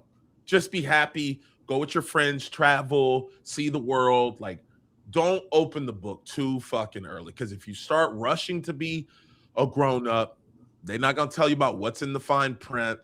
And it's going to be all this, sheep this, I'm the chosen that, my religion this, they shouldn't be able to do this. That. And it's just like, damn, bro, this is what we giving to the kids. This is what we telling them to rush to become 21 and 30 and 44. Like, go join the military. Damn, y'all not even telling them what they fighting for? Like, this just nasty work, bro. I think, and it's funny that you're saying be like kids. I keep thinking about The Lion King. And this is the type of kid that I've always been, very curious. And when you try to lead me one way, like I'm always looking like, hold up, nah, like, why are you trying to cover that up? You know what I'm saying? Like, I need to look more into that. And I think that's just like, we've chosen to be blissfully ignorant. You know, it's just you get to a certain point where you hit an age, especially now when we have so much access to information, where you get to a point, and I think you would now admit that, like in the past, you've probably been blissfully ignorant. You know what I mean? Like, that's a decision. I don't want to get involved in all this other stuff. Mm-hmm. I don't, and this is how exactly what I talked about earlier, when it's like, when there's a bunch of people in the room and somebody drops something, everybody thinks that the other person's going to address it. So we make sense of that in our mind to say like, hey, I don't need to address that. I can avoid that. You know what I mean? Like I got other stuff to worry about. And then we end up in this type of position. We end up in this type of position where nobody cares. Nobody cares what's going on over there. It doesn't matter. It simply doesn't matter to people. Nobody's willing to risk anything for a Palestinian life. And nobody's not even willing. Bro, we have ChatGPT now. I also avoided speaking on a lot of the Israeli-Palestine topic for a while. I avoided it, but then it got to a point where I'm like, nah. Like, and I just didn't, I avoided a lot of it early on. I could say, like, I don't really know what's going on. But I chose to not do the research, because as soon as I chose to then dive into it and learn more about the history of it, it was very clear. It didn't take long. It took a convo with ChatGPT. It took a convo with ChatGPT for me to understand, like, oh, nah, this ain't right. And guess what? I wasn't surprised by it. like nobody is surprised that Israelis think that what they're doing is perfectly fine to the Palestinians. Nobody's surprised by that. You know, another good thing about it, it's like, remember when we used to jump on those calls when we were learning about other faiths and what people believe in on Thursdays? Yeah. And I think about the people that we've had discussions with over, you know, on the pod about why they do believe. Like, you know, they've experienced something that has compelled them, and they've seen a lot of change and growth within either their personal lives, or they've seen religion change other people's lives. And I also think about, you know, I remember that time, like, remember I told you, like, damn, my dad died, and I was just kind of hunting and searching. I'm like, damn, why he come grab my pops? Like, that shit kind of fucked up. So then but ideally, because I was so tapped in with you, that didn't happen. You see what I'm saying? I could have probably just like really chucked this to some super heavy, like, this is what God wanted. This is religion. This is what it was supposed to be. But it's just because I always had Dak right there saying, nah, I'm not seeing that, or I'm not understanding. It forced it to be balanced. So I wasn't forced to buy into religion because I'm looking for something because I've lost something. And sometimes I think that's where religion becomes so hoarded by people and they get so defensive and protective because there is no balance when you're in those situations or when you're having a tough time. If nobody there to tell you, man, get your ass out of bed, man, let's go. We got to go figure this out. Like, you're going to buy into your circumstance. And I think that's what has led me to just be so even kill when it comes to these topics and not get jaded one way, or like, it just allows me to just be in a very even place. Cause it's like, I've got what the people believe is saying, but then I got what Dak said, and y'all not going to be able to kick Dak out of where his stance is with me. So I don't care what y'all believe in. I'm taking what he's saying. And then I'm able to hear both sides. And it's just like, damn, I sometimes think like that's what's happening to the people that get really, I won't say indoctrinated, but like sometimes when we have these conversations of religion, because it's like, I'd say I've been a very like, I stand with religion kind of guy. Like, I'm a standby Christian. Like, I ain't really putting in no work, but hey, if you ask me what I'm affiliated with, this the gang. And I'm just like, why are you in that gang, BK? Well, you know, my folks was in it. That's all I got for you. I can't say that's the majority of people. Majority of people. That's why I don't respect it in a lot of ways, because I don't respect anything that something is so meaningful to your life that you just get it for free. Yeah. You know what I'm saying? Jesus ain't get anything for free. Like nothing is just given to somebody for free unless somebody's trying to take advantage of you, in my opinion. Unless it's for their benefit. Yeah, at some point in time, there's got to be something. Just give this the most amazing thing in the world. Here, it's for free. No, do your independent investigation. Your independent investigation. Like, why should you be allowed to belong to? Like, why should it just be dunking somebody in water when they don't even understand what's going on? A little baby don't know what's going on. But you're going to put some water on that baby's forehead and act like they went through a ritual process or rites of passage, like the Spartans, they went out and slayed a tiger or something. Like, that's how we treat a lot of these baptisms. It's like, nah, bro, it's not a serious thing. And that's why a lot of these religions produce not serious religious people. Like you said you were. Yeah. I'm sure you just described the majority of people that subscribe to religion. That don't want to have these conversations. There's a reason why people don't like talking about religion, because they know that they have pledged their life to something that they probably know very little about. Yeah, I ain't put in no work. If you were required to put in work to be a Christian, I'm put in zero work. I was just guilty by association. I was just Christian because my mom was, and I love my mom, and I'm like, whatever my mom says, she ain't gonna tell me she ain't gonna tell me wrong. And that might rightfully be so. Like, it doesn't mean that she was telling me wrong. But what makes it go down the path, or what makes it interesting, it's like, I realize that within me, like, if I'm a believer, I'm questioning how I got here and saying, look, man, I shouldn't even be in a position where I can identify as Christian. I ain't put in no work. Have I been baptized? Have I gone to a couple Bible studies? Yeah, but have I been withholding the 10 commandments? Do I know my Bible front to back? Am I putting that, or am I customizing Christianity for me in what I want to do in my life day to day, and then saying, well, I'm gonna sound like a lunatic saying I'm not believing in nothing, so let me just say I believe in this. And not to mention, everybody really, like, it just seems like if you are a believer, you just get respected. Like, oh, if I can recite a Bible verse, it's up. Like, damn, he know his Bible. Like, all this stuff you start seeing, you just be like, yeah, I'm with that gang right there. And it's just like, but I've also humbly like realized, like, hold on, BK, shut your fake ass up. You ain't put in no work. You ain't come knocking on God's door until you lost your pops. You ain't done nothing. You ain't living that way. You don't know the scriptures. You don't be doing what it says to do. You can't just say you with it. You can't put the cross on and say you belong. That's not right. That's phony. That's fake. And that's the type of people I hate. But you know what I'm saying? You can't really do that. And I said, that's not right, bro. But it's just like, needless to say, I respect Christianity enough to not even associate me, who I know ain't living that way, and say I'm a Christian, because that's not right to the real Christians. That's the respect that I have for Christianity. But that's all religion. I got the respect for the Jewish. I got the respect for the Muslim. I'm like, bro, if I ain't put in the work, I'm not going to claim y'all set, bro. That ain't it. To me, that's treason. That's the worst thing you could possibly do. But I also see how very easy it is for people to claim they part of the gang and not put in no work. And some are okay with doing that. It just ain't never been me. So I know if I'm not putting that work in to be affiliated with your religion and I'm not doing the things from A to Z, then respectfully, I'm going to have to decline saying that I'm being associated with it, because I think that level of fraud will be exposed, whether it be now or later down the road. You will be exposed for not living the life, regardless of what the public and the audience says.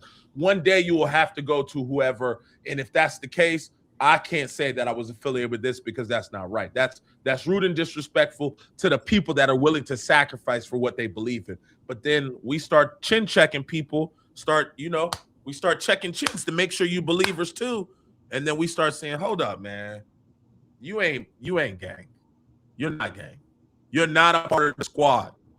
You repping this flag, you repping this tribalism, but we checked your chin and you ain't put in no work. So now you just taking the benefits of all these people that have sacrificed for this, and you saying X, Y, and Z. That's why we get so passionate about the shit.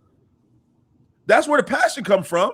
It's like, it's not like we don't want to believe, bro. It's just like, hold up. We just wondering like why the believers ain't really ready to spend for what they believe in. I'm scared to be associated because I'm not ready to spend for what y'all believe in. But why y'all not ready to spend? How am I taking this self-accountability and y'all, we're seeing people not saying it's everybody, but for the people that know it ain't them, like you said, are fly-by religious people, it's like, bro, you need to be called out. I just so happen to call myself out, but maybe that's a thing or a flow that people ain't necessarily gonna do. It's unfortunate you can't have that convo though. Take the car. Yeah, I'm with you, Glay. And as you were talking, I kind of brought up a video in the background of something that a lot of this stuff reminds me of, and then I'll kind of respond to I think Abuhan mentioned some stuff, but this is what it comes down to me for religion, and I guess I'll say this, or this is not about religion. Religion is going to play a part, but I've been getting different videos sent to me about, hey, if anybody that wants to go viral or anybody that has ever established a group following, whether it's a good thing, bad thing, like a cult-like following, they've always had to position themselves very clearly about what they're fighting against.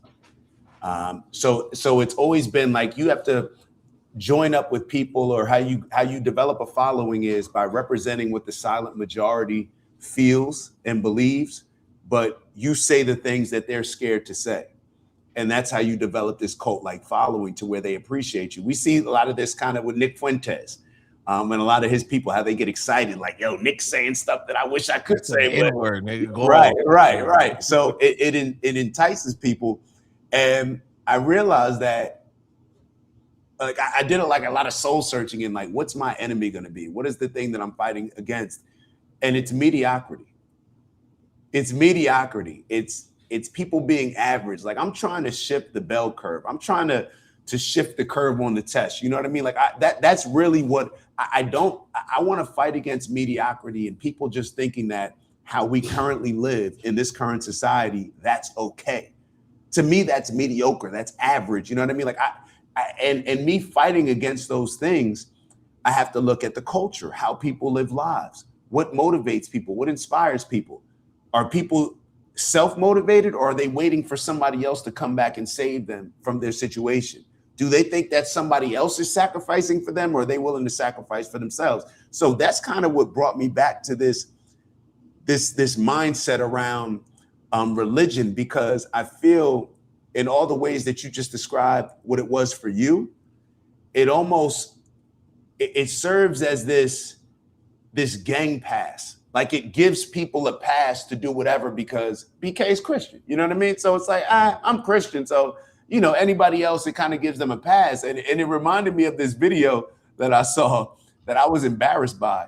But Donut, right? but this is what it reminds me of. Let me take a look. Oh, is it on the screen? All right. Take a look at this. About the King Donut right here. They gonna top you off with the #1 best Kool-Aid. What up, gang? Nigga, I'm from right here. Cody Crib, nigga. All right, neighborhood, nigga. On the two, I'm like, no, I ain't want to squabble nobody down right now, cuz I'm 40 Crib, cuz little Parkside Bear, cuz I'm like, please don't be no enemy, go recording no weird shit. My mom in the car right now, I'm about to punch him some shit. What's up, cuz? Little Parkside Bear, cuz. I'm rolling, cuz. What's up, cuz? Little Parkside Bear. My mama got my Nah, you good? Come on now, you good, man? Yeah, I'm like, what? I'm like, he gotta be from right here or over there. I see cuz staring in there for. Yeah, I know, I'm looking like. Shit, I'm hood. You know, where we at? 40s, I'm hood. You know Crenshaw the Fig type. Oh, well, yeah, you know, good. You know he face hanging. and all that. Come on, bro. Cool. 7 Bay, 97 East Code. Neighborhood, fuck that. 7 Bay, 97 East Code. Avenue Drake, Yep, Avenue Drake, Avenue 40. Hood though. Starts off, where you from? Now, if they weren't from the same gang, I think something would have escalated, right? Mm-hmm. Something likely would have escalated. And as everybody can watch this video and say, look at these goofy niggas. I think a lot of people watching will say that. That was Look at that. Look, right? Like, I think when a lot of people see that video, they're going to say, look at these goofies. Like, this is the problem with these niggas. Look at them. They pledging their allegiance to something, banging for some block that they blame for some gang that's destroying their town, destroying their neighborhood, all this other stuff. What's the difference between this and religion? Somebody got to give me that answer. So people like, and I saw Abu Han's comment where he's like, here we go, Dak. Yes, here we go. There's nothing that controls the way that we think, the culture, how we move, what's deemed acceptable, what's principled, what our moral compass, more than religion. So if we're looking around at a world that we don't like, that we don't identify with as far as having the right principles and moral compass, then what should we lean into? We should lean into the thing that actually factors into that to create this type of society the most, right? But it's always the thing that people want to avoid. This is what it goes back to. Some people just want to fix the problem and nothing is off the table. Others have that affiliation of something where it's like, It's hard when you look at the Crusades. See, the Crusades, the more that I was looking at videos on them, because I wasn't familiar with the Crusades, these constant battles between Muslims, Christians, and Jewish people. The Crusades never stopped. It just like Bibi Netanyahu said, the war has just shifted in different ways. It's what's going on between Israel and Palestine. It's buying TikTok to make sure that we can control the propaganda. That wasn't Cap? Oh, absolutely not. Netanyahu bragged about that. Like Ellison, what was it, Larry Ellison? Oh, yeah, Netanyahu, there's a video of Netanyahu like saying that. Oh, I thought it was Cap. Damn. Bro, hold up. I was hoping it was rage bait. Matter of fact, it's in the video that I wanted us to take a look at between Tucker and but let me bring up that exact. Well, don't let me distract you. You was on. No. Oh, okay. I don't. It's all the same thing, bro. I'm gonna just say the same thing over and over in different ways and hope that it lands. This is not a very complicated thing.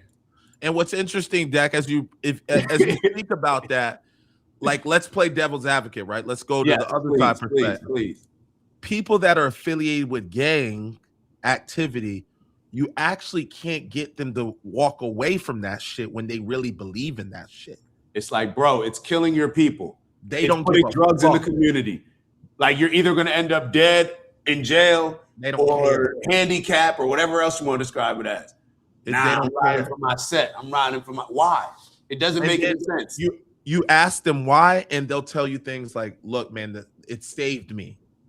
Like the gang protected me and my family." I see what you did there. The gang.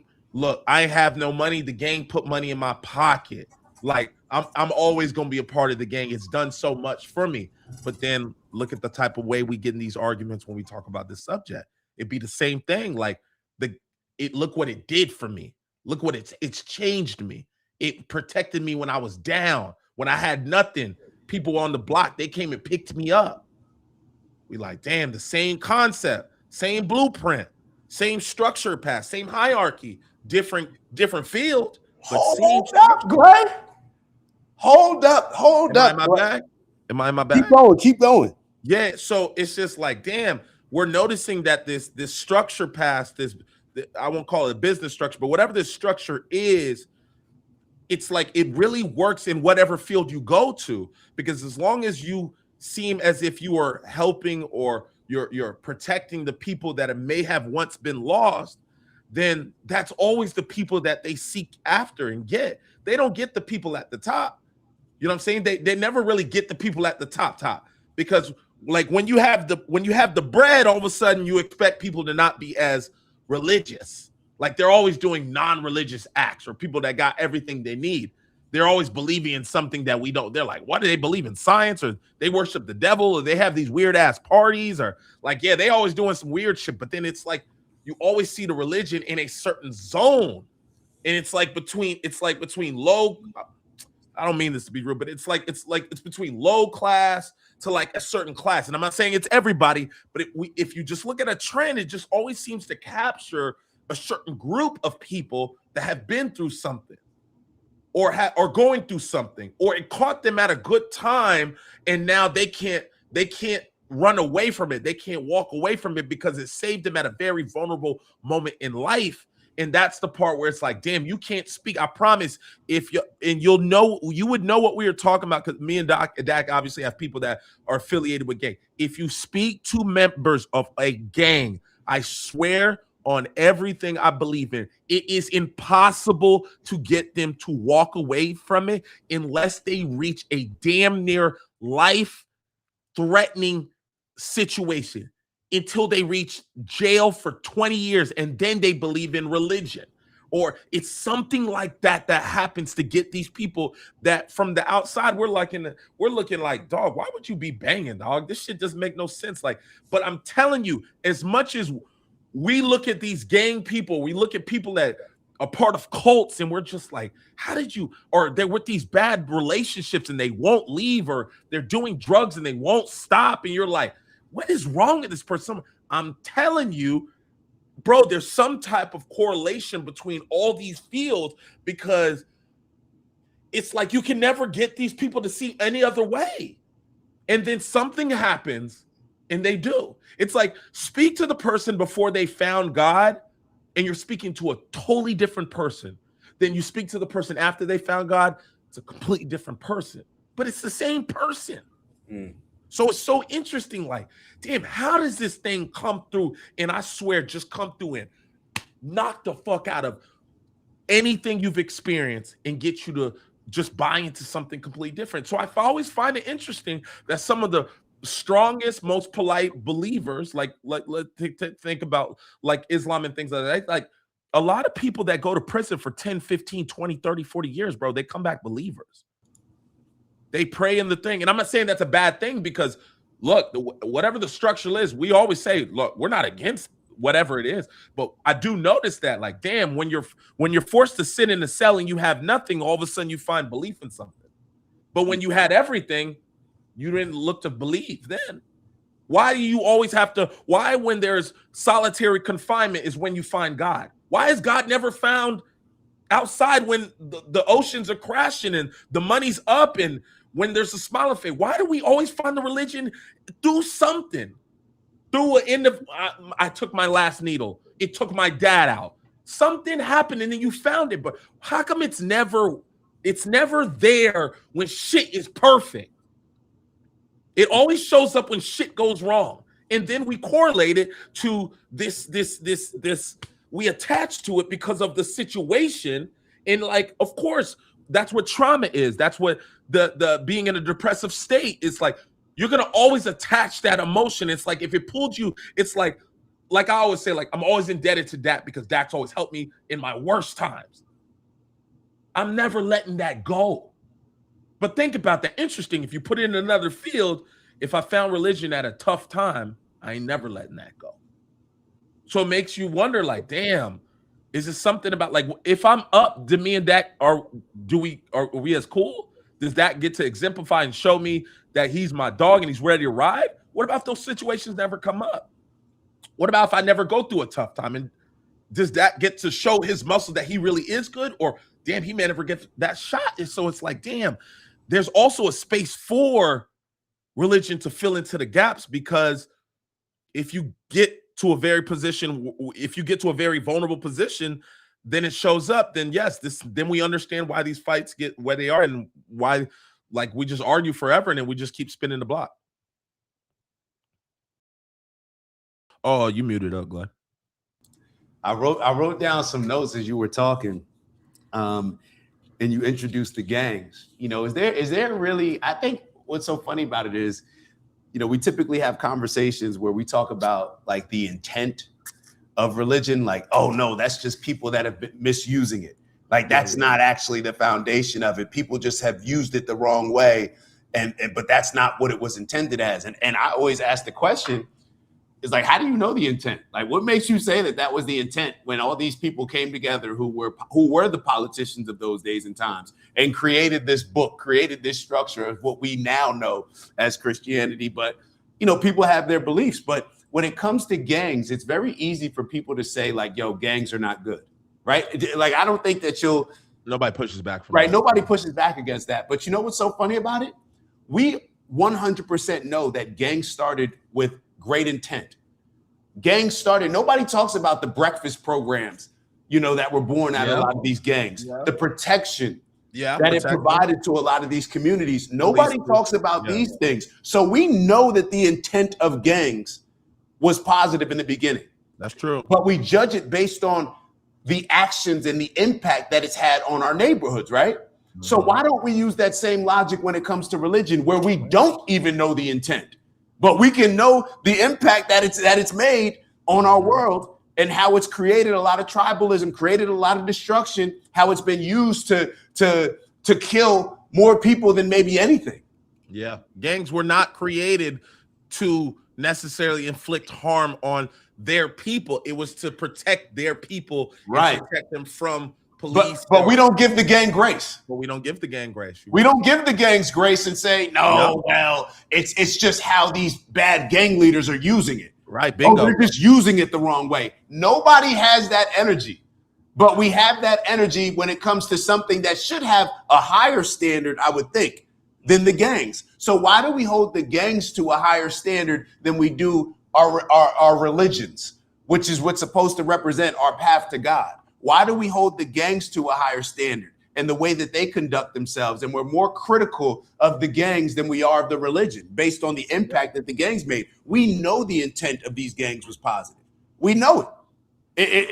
It was not that long ago. Yeah. It wasn't that long ago. We know that we can talk about the programs that were created out of the foundation of some of these gangs. Mm-hmm. Community Revolution and Progress, or whatever. I think that's CRIP. You know what I mean? So we know that it started off as something, but it's very easy for us to sit there and be critical of it. Why? Because we're not a part of it. What did BK say? When you talk to the people that are a part of it, they won't leave it because it's a part of them. Mm-hmm. So therefore, they come across extremely irrational trying to defend their gang life.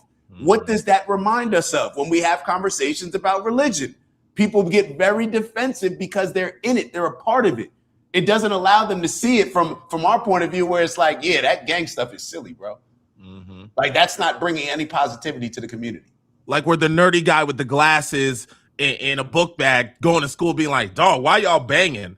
And they like, shut your goofy ass up. Yep. Or you see me. That's what they say to us. Yeah. Or you see those situations where it's like the people that are affiliated with the gang. Damn, I just slipped my mind. But yeah, like you're goofy. Like, don't try to tell me to get off of this, et cetera, et cetera. Yeah. Uh-huh. Why do we, and nobody's going, no, I don't see a lot of answers coming in. Abuhan, I know I'm expecting something. Robert, I'm expecting something. I see you just tapped in. Good morning, big bro. What up, Grand Rising. Yeah, you heard it. You've been hearing it. You heard. Don't make me have to repeat what I just said. But everybody understood loud and clear what I just said. Yeah, and there's no response to it. There can be no response to it. Matter of fact, I'm glad that, look at the book of Abuhan wrote the book of OGs, verse 4, chapter 3. Yeah, we'll make jokes. But nobody will address what I just said. It's true, though. It's true. Those gangs weren't created for what they are, what we see today. And if you talk to the people that are with those gangs, bro, they got their religions, they got their scriptures, they got certain shit that you don't say, and they got certain handshakes that you know, and certain signs to let you know you gang, like all that be in there, bro. I'm just telling you, the gang shit just same way. What you could even look at politics that way. You can could say that politics started with great intent. You could say that. Now, I think that that's harder to prove than the gangs. You know, the gang started with great intent, but I don't think it's any harder to prove than religion started with great intent. When you talk about politics started with great intent, you get what I'm saying? So it's like the things that what I never understood is that the things that are supposed to be held in the highest regards, we judge with the lowest standards. Like the things that are supposed to be held in the highest regards, why do we give them a pass and give them lower standards to the other things? But what's crazy though, the gang shit, they ready to spend for that. Yeah. If you do some fucked up shit on the gang shit, that it's up. That's the difference. Yeah. My fault. Go ahead. My bad. No, I mean I cut you off, but that's the difference I see when you compare the two. It's just like, nah, they can go get a 15-year-old kid to go spin the block on what he believe in, but then I can't get a 54-year-old believer to tell me that this ain't gang. You know, so it's, I find that interesting. Like, I find it interesting. And Ellie, you did respond the right way. Ellie. But what I find so funny about Robert's comment, you know where I'm going with this. When Robert says gangs are just tribalism, it's very easy to say that, right? I'm assuming, Robert, you're not in a gang. I mean, you may be, I don't know. But it's very easy to say that. Is it as easy to say that as it is to say that religion is just tribalism? Why is it? Why do we look at it differently? If we do, I'm not saying that we do. Let me see what Abu Ham wrote while we're giving Robert a chance to respond. Abu Ham wrote, okay, here we can say this about any human organization or group. The point is to make a change. You got to gather the people. We don't live in a world of individuals. The best we can do is reform. I mean, that's your opinion. I don't. Reform is an option. You know, I guess you could look at certain companies that way. Certain companies where they hire new CEOs because the culture is terrible. Some CEOs will come in and say, "Oh yeah, you know, we can keep the majority of people." Other CEOs come in and say, "I'm firing everybody, and y'all can interview again." And who's the CEO?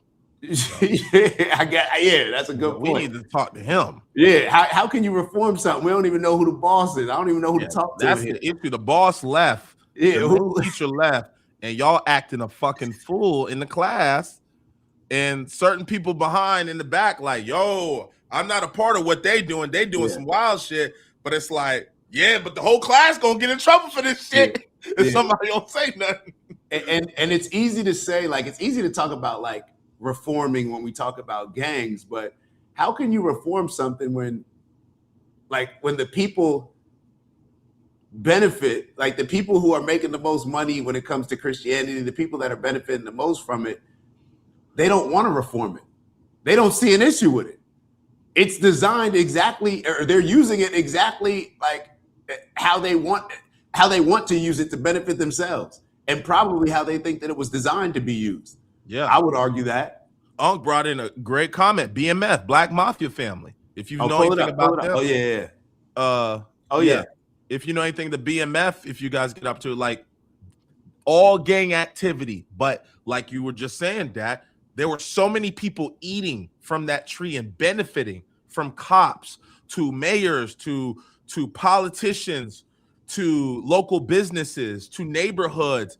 Everybody was getting fed along the way, that it's just like they benefited from the gang life. So BMF got so big because they had the support from it, you know?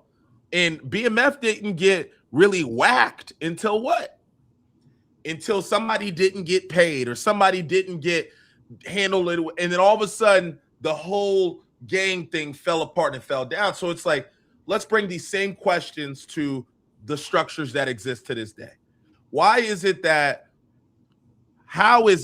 the Epstein files can get this fucking big before there's a whistleblower? How come it never can get stopped? You tell me. All the people show up, and now the politicians are battling of, we want to drop this and we want to see this, but it's like, how the fuck did we get there? Nobody pulled a card earlier than that. How does Diddy, like Unc said last week, how does Diddy and Chappelle, how does Diddy make it all the way to fucking here? And you telling me nobody seen no lubrication on the floor at a party? Under surveillance. Under surveillance. Nobody thought to be like, damn, pull the card. So it's just like, it seems like whenever there's a benefit, everybody's fucking mouth is shut until somebody don't play their card correctly, or they don't do or stay close to the script. Then all of a sudden, gang activity, shut them down. Diddy on bullshit, shut him down. This person on bullshit, shut him down. But it's like, hold up, bro. It takes a lot of corrupt people to become as big as Diddy became. It takes a lot of corrupt people to become BMF. It takes a lot of corrupt people to do what Epstein just did and all the people that was pulling up. These shits ain't easy, bro. Crime ain't easy to just get off unless there is an incentive or a benefit for people along the way. American Gangster, Al Capone, the list goes on, man. We idolize these people. We know the structures of their businesses. You don't become El Chapo by fucking just cutting heads off all day. You pay the right people, they close their mouth, their morals are compromised. So as we see within the religious, somebody had said it earlier in the chat that religion is just becoming a marketing tactic to infiltrate with bad behaviors, etc. So it makes it so much more difficult now, where it's like, damn, just because somebody wears a cross, I can't necessarily trust that they saved, bro. That don't mean they're not willing to split my neck if you paid them the right amount of check. Just because they're affiliated with the religion don't mean they're gonna spin. So that's the difference between the gang shit. And this is why, to a certain extent, Dak, you got to really start respecting the gang shit, because last time I checked, if I go where the Bloods be at and I got red on, and like that video you said, what hood you from, what set you claim, and I ain't got one to say, guess what happened? Somebody on the corner standing on business gonna let me know, take that fucking shirt off. Take that hat off. If I'm around the Crips, I can't wear that blue. I can't wear that Nipsey blue and be sliding down and being like, oh, what's it? They gonna say, yo, what's that? What hood you from? I'm gonna be like, nah, bro, I just like the baseball cap. No, you don't. Take that shit the fuck off. Don't wear that shit around my hood no more. But we don't see that in religion. Pop that cross off. Don't stay in my brand. We don't play about that. Don't come around here wearing that shit. We gonna jump your ass. You come back this block again. We don't see that in religion. So nobody gets called out. So what have we seen politicians and all the other corrupt people? They said, bet. There's nobody on the corner calling shit out. All these motherfuckers just put on the same jersey, same colors, and you can get your shit off. So you know what we gonna do? Put that red flag on. We gonna bop and weave. We gonna move around, and now it's up. Who gonna step to me? Yeah. The big bro ain't around. Big bro ain't here. Yeah, I'm with you, bro. I'm with you. Maybe we definitely got to put some more respect on these gang names, man. I may join a gang, bro. I may join me a gang. May start a gang. I feel like I'd have to start one. I can't just join one. Yeah. I gotta start one. But okay, so Robert said, I don't give nobody a pass. There's a special place in hell for false prophets like Joel Osteen. I don't understand how we just highlight like just the Joel Osteens. Like, to me, any person that's saying that they speak or represent the word of God or trying to control or deeming themselves godly enough to represent the word of God, what makes them any less of a false prophet than Joel Osteen? If you go to your church on Sunday and they're not passionately speaking, if your pastor, the leader of your church, is not passionately speaking out about what's going on in Palestine right now, what makes them any less of a false prophet than Joel Osteen? Because they're not And you can call it false prophet, you can call it a contradicting prophet, you can call it a hypocritical prophet, whatever it is that you want to call it. If you're not out there standing on, like what the monks are doing, actually doing something to bring some type of godliness to society, then aren't you a false prophet as well? You're just benefiting from preaching God's word, but you're not actually living it. Because how could you preach God's word and accept us all as united under the Creator, but you ain't doing nothing about addressing these problems in the world? I'm sorry, is your job like in the way of you going and representing God and standing up for God's commandments? Nobody forced you to be a pastor. Nobody forced you to be a preacher. So if you take on that role, then I think you should take on the responsibilities that come with that role. And perhaps we've allowed the limited responsibility in people who say that they represent God's word. Perhaps that's on us because we've allowed that. Like, you can't, a false prophet. The majority of the pastors, the majority of the pastors out here are false prophets. Yeah. Like now it's just Joel Osteen. No, it goes above and beyond that. Is your pastor out in Palestine?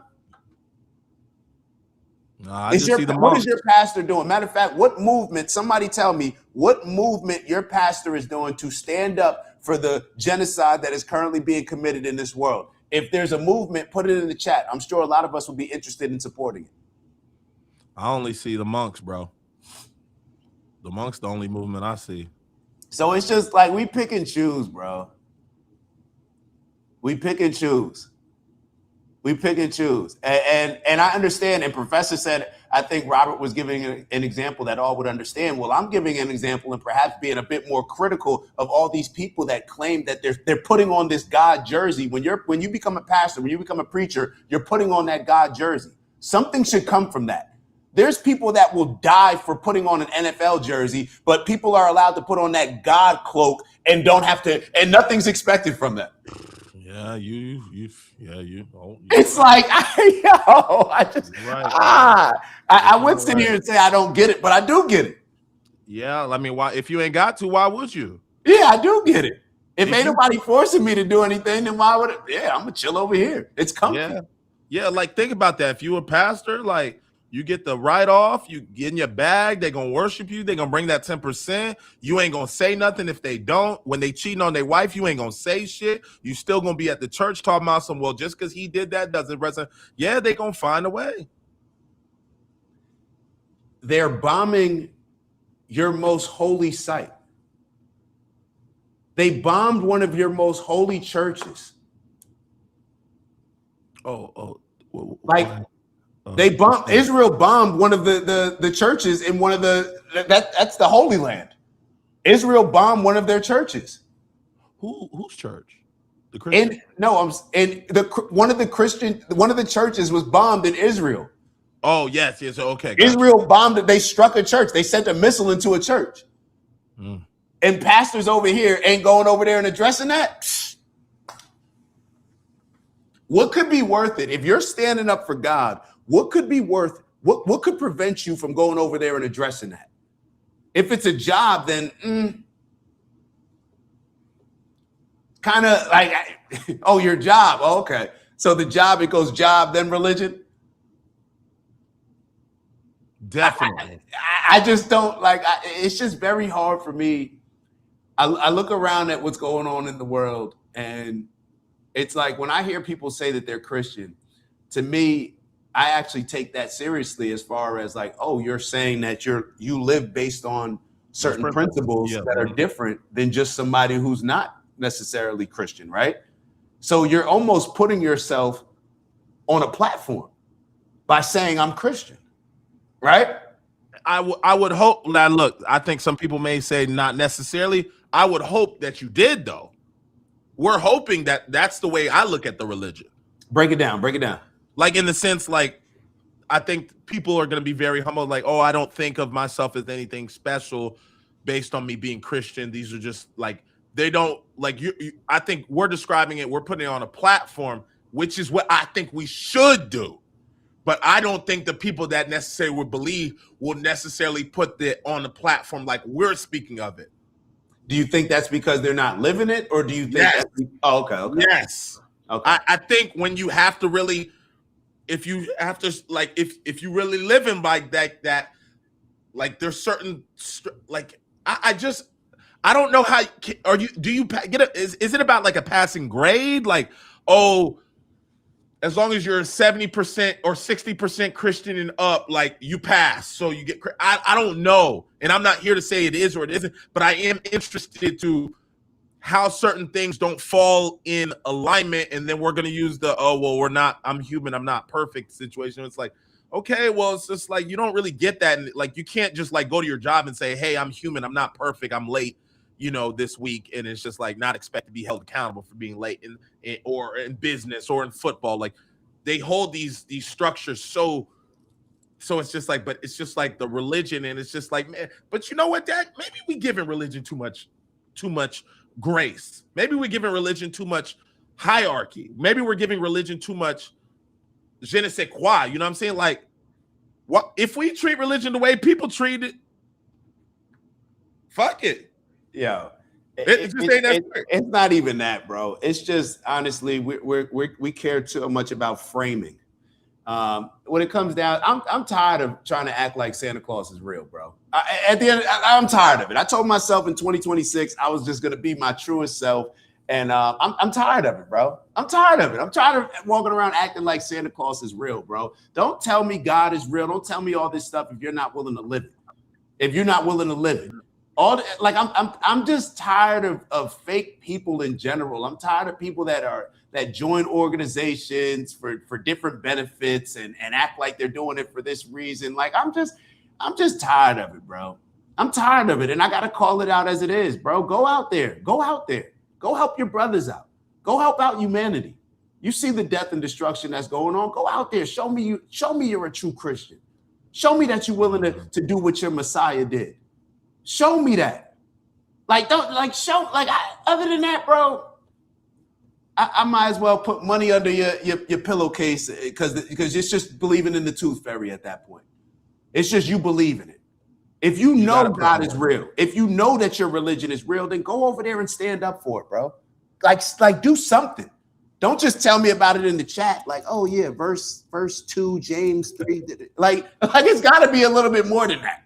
You got to put some work in.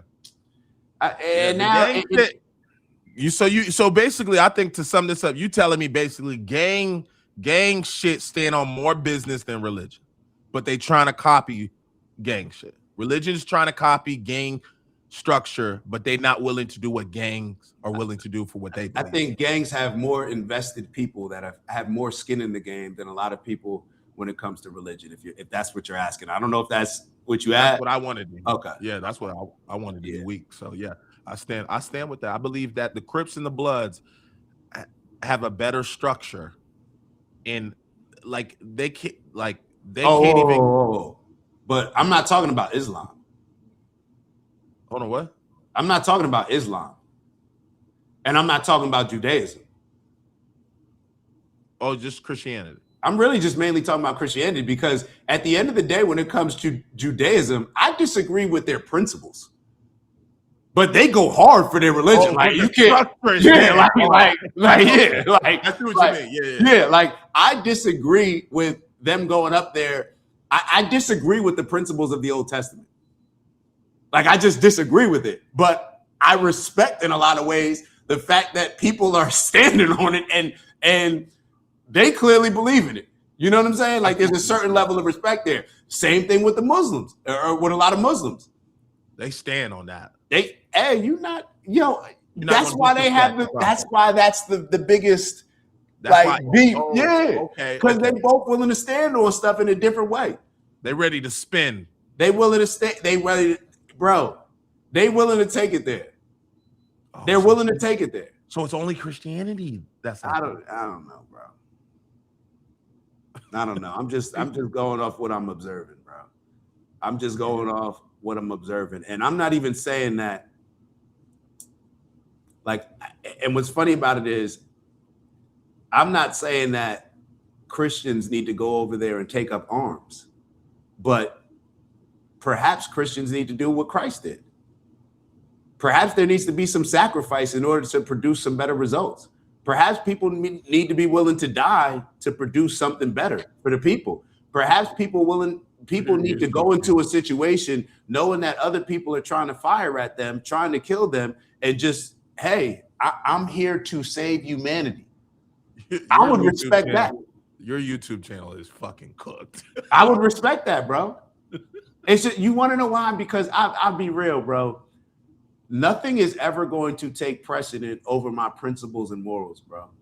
God has favored me too much to the point where even when you look around at certain people being canceled for saying certain things, and I know the things that I say don't make people feel good, that they make people feel uncomfortable, maybe dislike me. It doesn't. It's like I can't care about that. That goes back to the whole leadership thing, right? I'm not here to be liked, bro. If that's the bonus, then yeah, I'd like to be appreciated. I'd like to be respected, but I'm not going to be led by, well, first and foremost, I just need to be liked. That's what everybody else does. Yeah. That's what the politicians do. That's what a lot of these religious leaders do, in my opinion. That's what a lot of fathers do. That's what a lot of these emasculated male leaders do. I can't allow myself to, what's the worst that can happen? What's the worst that can happen? I've thought about it and I'm cool with it. It is what it is, bro. Bro, you're not going to scare me. You're not going to scare me to death when I know I'm going to already die one day. You're not going to use that. So it's like, that's the only thing that I'm pretty confident. Like that eventually that may happen one day. You know what I'm saying? What else are you going to do? You're going to take away my means to make money? All right, well, you're just going to give me an opportunity to have a hell of a story, because I already feel like damn, there's a lack of appreciation. Like when it's almost like I always got jealous of one of my homegirls who's she weighs a lot. You know, she's obese. I'm like, yo, you could literally just create a YouTube channel and transform your body by straight just walking every day. And people will clap for you and celebrate you because there's where you started compared to where you're going. So it's almost like, all right, if you like make my movie more interesting, like what are you gonna do? What's really? I'm gonna put pressure on all y'all in the chat. Yo, I need some help, bro. They trying to cancel me. What y'all got for me? What y'all got now? Yeah, now. Never asked y'all for anything. Now I need help. Give me some direction. Who got a couch? Here's the QR code. You know what I'm saying? Like, yeah. So I'm not, bro. Like, I just refuse to. I just refuse to have my perspective on life be determined by my fear and my insecurities, because I'm insecure about a lot of this stuff too. But the difference is, for me, when I'm insecure about something, I feel like I got to lean into it. Like I gotta lean into it.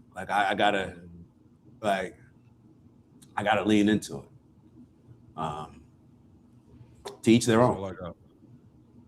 To each their own, bro. Yeah, if you weren't scared of anything, what are the things that you would say? Yeah. If you weren't scared of what people say, people judge, if you weren't scared of all these things, would you still be saying? Matter of fact, that's a question that I think a lot of, as we get into this breath work, maybe that's a question that a lot of people should ask. A lot of people should entertain. If you weren't scared your entire life, would you do the same thing? Would you be in the same position that you're in right now? That's the only thing that I'm scared of, bro. When I'm whatever age and I'm looking back, because I do it now and I'm like, damn, you was scary as hell. You could have had this YouTube channel started 10 years ago, 6 years ago. You know what I'm saying? But your fear allowed you to compromise the vision that you had, and now you're behind where you would have been. So I'm scared of that, bro. I'm scared. Like, I really want to live this life in the most amazing way where somebody just looks at it and say, like, yo, that person really lived. Like, they lived a full life. Like, they were passionate about the things. They stood on certain things, no matter whether it was the popular or unpopular opinion. Like, that person was a vessel. That person was a vessel. May not be always making the right decisions, but I'm definitely not making the decisions out of fear. I refuse to, bro. Yeah. I refuse to, man. That would be me limiting, but that would be disrespecting God, bro. Like, God gave us, perhaps, some people believe that God gave certain people certain things I believe that God gave us all unlimited potential, but some people just do certain things differently with that unlimited potential. But other people, I don't know. Like I just never wanted to. I just didn't grow up saying, "Oh my God!" Like I can't wait to just like I want to go and play at a D3 school, and then I want to go overseas and play in this league, this football league in Australia, where I still have to have 2 jobs. Like I never thought. I was like, "Yo, I want to make it to the NFL. I want to go to the biggest college." I just don't like selling myself short on opportunities or not aiming for maximum potential and then just being cool with wherever I land. Yeah.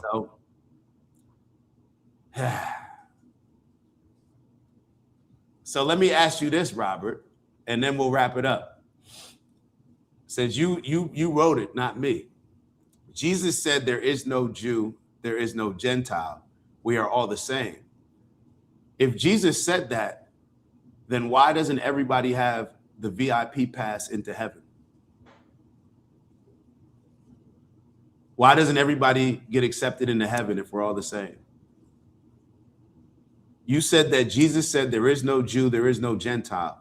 We are all the same. If we're all the same, why does Christianity gatekeep who gets into heaven if we're all the same? I'm just wondering.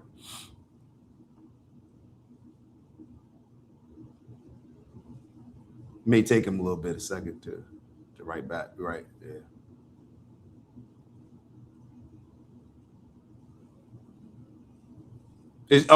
Is Robert's response, who says that? Doesn't the Bible say that? Did I misread that? So if I don't accept Jesus as my Lord and Savior, I can still get into heaven, you're saying? Maybe I had that wrong. Does anybody else have any input? I saw a few people writing some scriptures and giving some insight. Yeah, Robert, I don't see Jesus saying that either. That's kind of the point that I'm making. Nobody else want to contribute to that question? Like, hold up. I guess I'll ask ChatGPT. Nobody else wants to engage. He said it depends on which church. Huh? He says it depends on which church. It depends on so which churches allow non-Christians to get into heaven?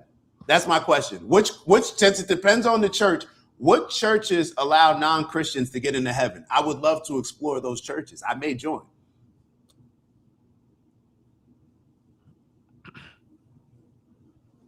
See? Oh wait, now there's contradicting things here. The Christians are not in agreement. Hold up. We gotta figure this out. How could a just God treat the wicked and the righteous equally? So now because I don't accept Jesus as my Lord and Savior, now I'm wicked and the people that accept Jesus as their Lord and Savior are righteous? Because you can get into God, you can get into heaven and have lived a wicked life for 60 years. But then you get saved by the church and you adopt Jesus as your Lord and Savior. You can get into heaven. But somebody else could have lived righteously for 80 years, 85 years, could have just been born in a place where they just weren't even familiar with Christianity. They don't get into heaven. These are all the contradictions that come across. Literally, you got the Christians don't even agree with it. You don't subscribe to that, Dak? Well, Robert, isn't it like you can't pick and choose what you agree with in the Bible and what you don't, right? Because that's what I do. See, because I don't look at the Bible or any of these books as perhaps like this is the word of God. Because I don't look at it like that, that's exactly how I look at it as any other book. There's certain things that I take heed to. There's other things that I don't really, I don't adopt that. But yeah, that's amazing. Yeah, it's like, who's going? Who's going, bro? Because y'all aren't even on the same page. So Abuhan wrote, people are only held to account for what they know and what is in their capacity. That's why children, the disabled and ignorant people go into heaven. So let me ask you this. If I live righteously and I know about Christianity. Do I get into heaven if I don't accept Jesus as my Lord and Savior? This is for you, Abu Han, because I believe Robert already tapped out. Robert already said he doesn't subscribe to that. Those are forms of interpretation. You see where we get y'all need to huddle up and get this shit together, bro. I don't know what play to run. Like y'all huddle up and let's do some breath work. Y'all huddle up, figure this shit out together because there needs to be some type of uniformity. Like we can't have everybody just, you know what I'm saying? Like everybody running different directions. We trying to run a play here. Yeah. We got to huddle up. All right, let's do our breath work. We're going to do our box breathing. Shout out to our big bro, Steve, for introducing the box breathing technique to all of us. We're going to do a 4-second inhale, which we're focusing on inhaling positive energy, being very intentional. Then we're going to do a 4-second hold, and then we'll do a 4-second exhale. And then after our 4-second exhale, you saw what Abu Han just wrote. We're not going to judge that. We're going to do a 4-second exhale in which we're releasing all the negative energy, and then we'll do a 4-second pause. So if you are in a safe place and do feel comfortable closing your eyes, that's what I recommend. I feel like it just allows us to be more intentional. However, you choose to do whatever works best for you. We are going to start our 4-second inhale now. Ready, begin. Hold. Exhale. Hold.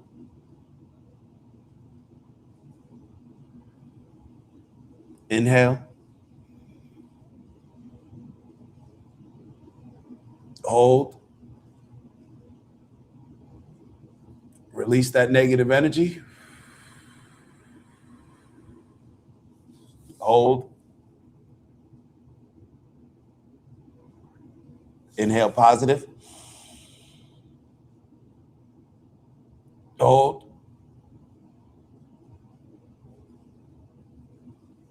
Exhale. Hold.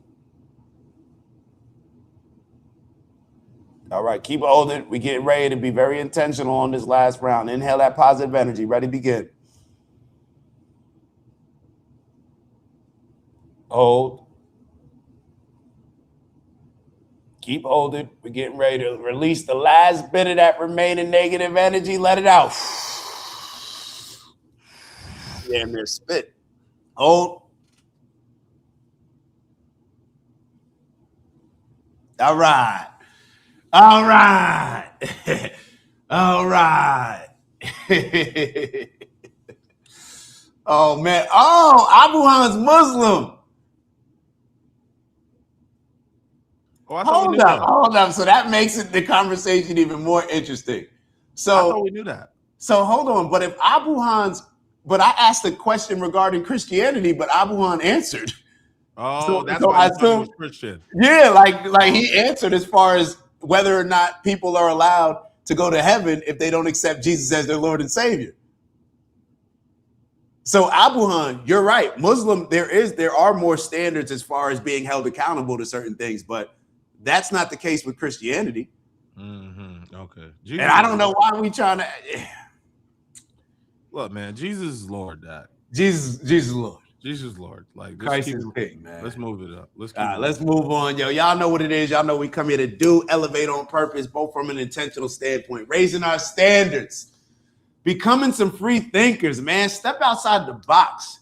If something that you believe in is not worth questioning, then perhaps you shouldn't be believing in it. Question, ask question. Like in the words of the late Charlie Kirk, never stop asking questions. All right, never stop asking questions. Let's just continue to build. Let's continue to move towards that impact that we're going to make on the world that we like to call our personal legend. How I go about doing that is creating, certain things in my life that I focus on very intentionally.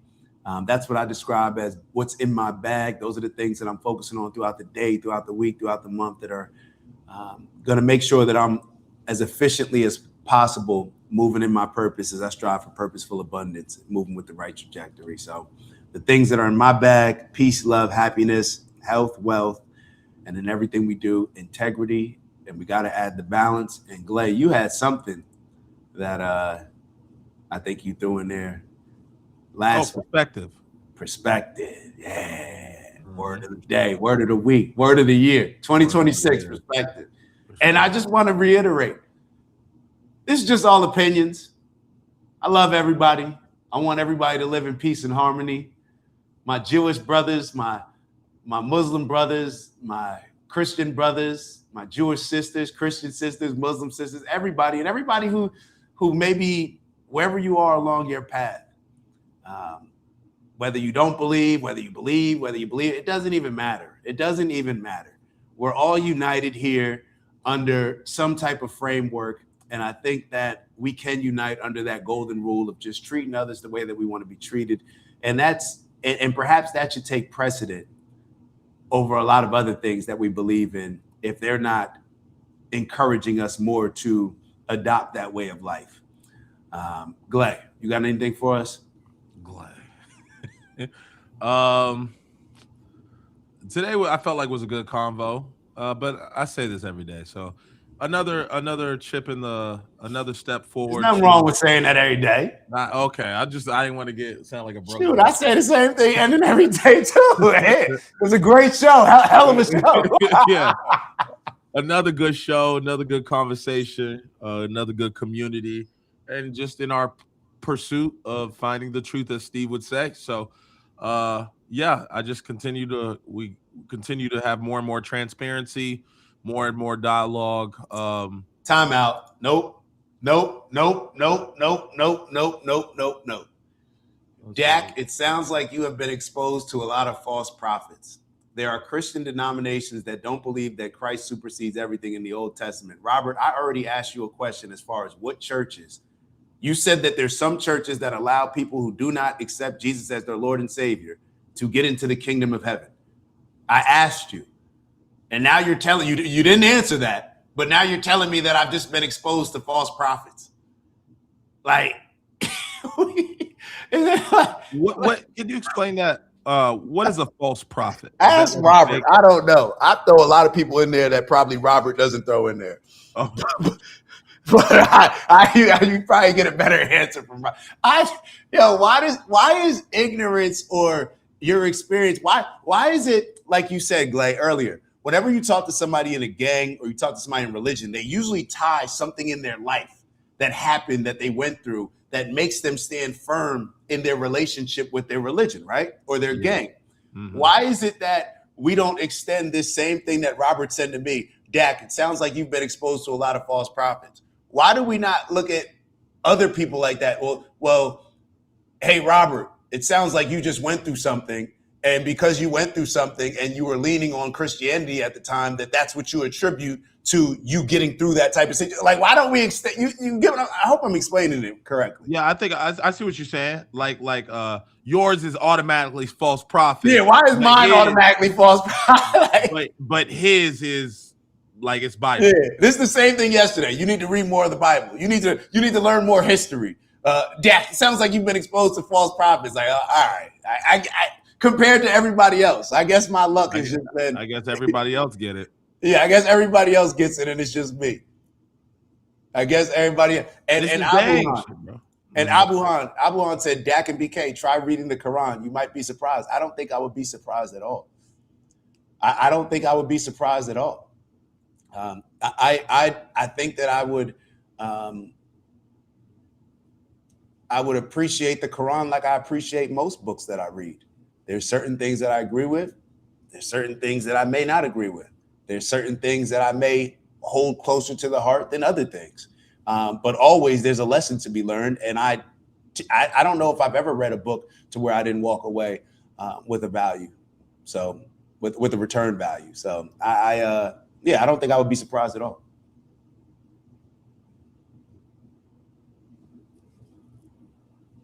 Robert said, Robert, you got to answer to the question. You're commenting, but you're not giving an answer to the question.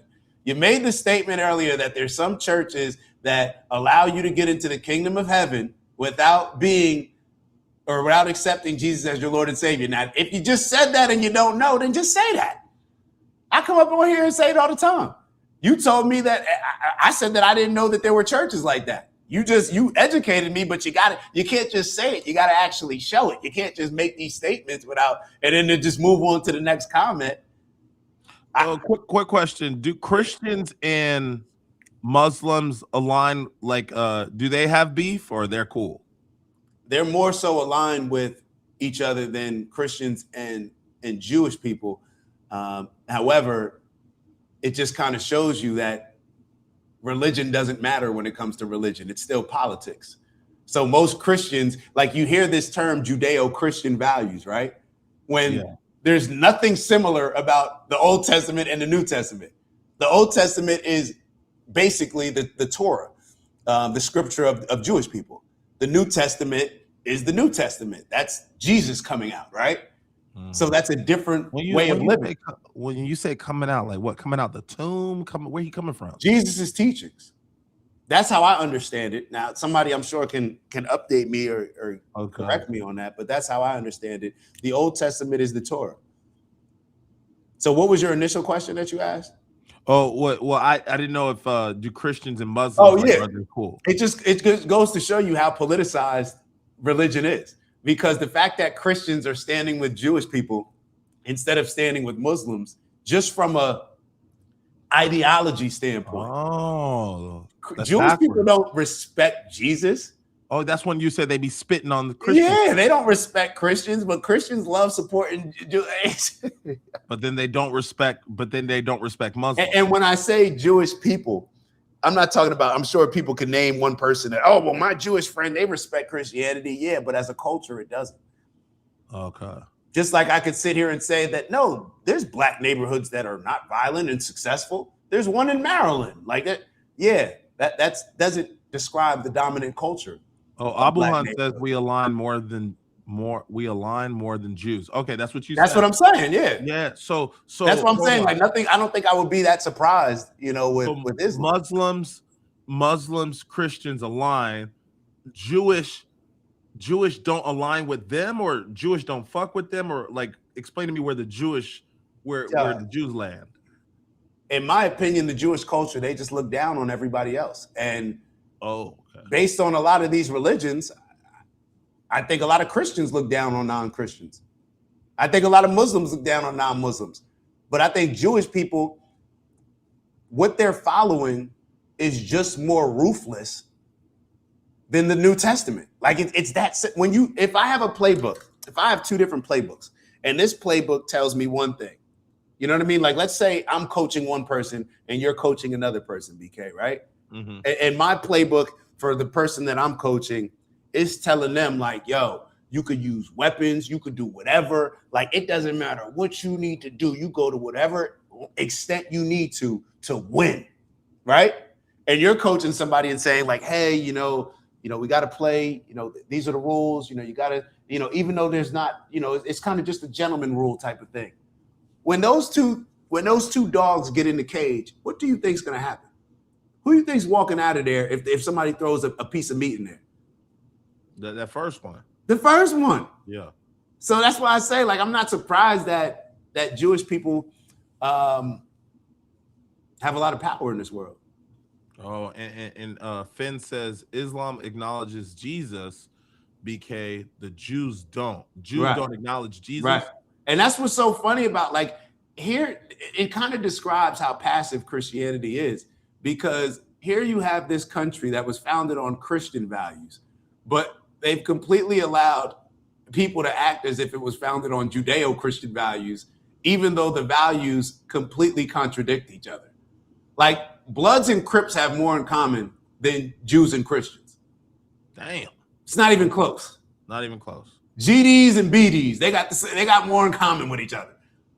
Matter of fact, that's probably a good example, because I believe the gangster disciples and the black disciples, they used to be one group, and then they split off when somebody. So maybe we should look into that. Maybe there's actually more similarities there than we've actually examined. But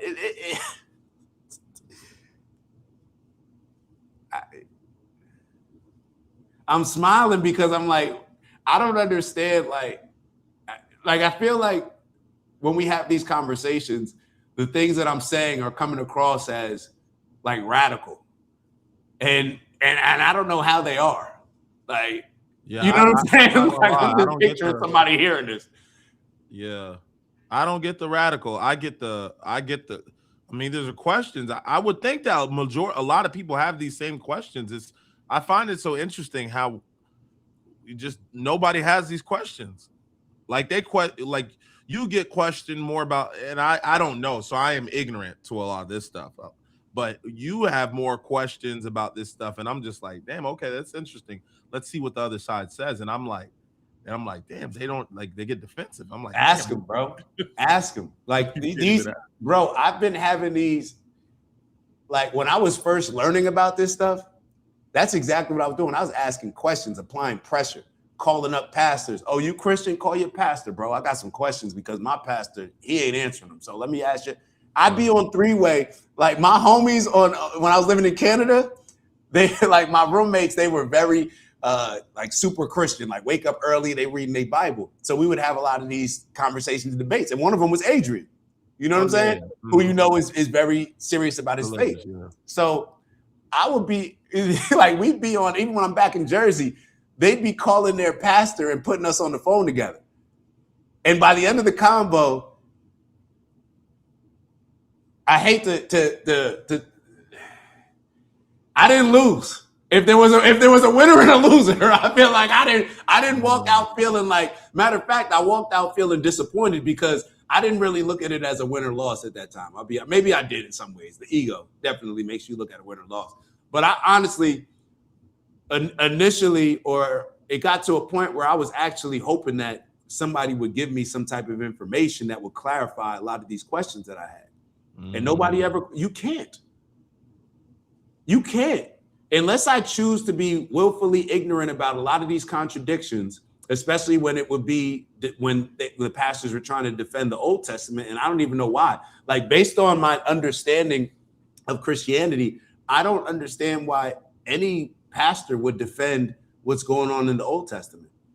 Like, that's an area that I'm ignorant in as far as like, why are you defending something? Like, I just don't understand. So I'll be totally honest when it comes to that. Like, I don't understand why people who are Christian believe in Jesus as the Savior, and Jesus's teachings contradicted the Old Testament, but then the pastors, when I was talking to them, they still felt the need to defend the Old Testament. I was just confused by it. And I'm like, hold up, y'all are the people that are claiming to be the messengers of, you're speaking the word. People, you may not even announce yourself as speaking God's word, but that's how the people look at you. Yeah. And you can't even answer these simple questions. Like, come on, bro. And when I started to get the same answers from the pastors, where it's like, oh, you can tell me to donate. You're very clear on that. I need to give 10%. But everything else, all these questions that I'm asking, you're telling me to go ask God. You didn't tell me to go ask God if I should donate. You didn't tell me to look into that. But when it came to these questions that you're not comfortable answering, you got to take that up with God. You got to really dig deep. Like, like what? like you just like you're like, I don't like, maybe that works for these other folks that belong to your congregation, but that's not the energy over here. So it's yeah. And Robert said, Dak, you would be more aligned with denominations that believe Jesus supersedes everything in the Old Testament. I definitely would be more aligned with those. But my question is for you is, are the ones that are more aligned with the belief that Jesus supersedes everything in the Old Testament, are those the same ones that are going to allow me to get into heaven without saying that Jesus is my Lord and Savior? See, because that would create a boundary there for me. You know what I'm saying? Like, I don't, if you do this, you get when it comes to religion, I'm not there. I understand that there's give and take. I understand that you have to sacrifice in order to get certain things. But part of my problem with Christianity is that there's limited sacrifice. I actually would appreciate it more. And I think people would take the religion more seriously if there was a sacrificial aspect to it, where you have to sacrifice time, effort, energy, investigate all these different things. But y'all already, I mean, yeah. I love Jesus, bro. I love Jesus. Let me be very clear. I love Jesus. I don't care if Jesus ever existed. I don't care. The person that they describe, I love that person. I love everything about it, bro. How could you not love Jesus? Like, how could you not love Jesus? I just don't like these people playing with Jesus. You feel me? Like, I feel like I'm standing up for Jesus more than a lot of people that pledge their life to him. I love Jesus, bro. Right, No, like what negative thing could you say about Jesus? Right. My man came from a single mother, held it down. Like he actually was one of the few people that, you know, it's hard growing up as a single mother. Now I could imagine it probably was very difficult then. You know, and he still stood for the people, bro. He sacrificed everything for a greater good. That's the most respect. Like, I can't put anything on more of a pedestal than that. When you die for the greater good, not your personal interest, not your selfish interest, but your selflessness, and you dying for the greater good. You not wanting to go to war against people that were trying to kill you and just saying, you know what, there's a greater purpose here. I love and appreciate that. So, yeah. Man. Abu Han finished it off and said, if you look for God in other people, you'll never find him. He who knows himself knows his Lord. Ooh, we should dive a little deeper into that. That sounds like it's in you. That sounds like that light is in you. Oh, that's the lantern, he said. That sounds like the light's in you, not elsewhere. Interesting that the Prophet Muhammad said that. I'm actually not surprised by that, because when you hear a lot of a lot of Muslims, like they're not waiting for. Doesn't seem like a lot of Muslims waiting for a Messiah. Like the Muslims that I was familiar with growing up, as far as like the culture of Islam, came a lot through the Nation of Islam and Malcolm X. And one of the things that they preach, like, we're not waiting for, you got to do for self. You got to do for self. So, yeah, I'm not surprised by that, but I do appreciate those words. Appreciate y'all. Talk to y'all tomorrow. Glad you got anything? No. You'll see y'all, man. Love and appreciate y'all. We'll see y'all tomorrow.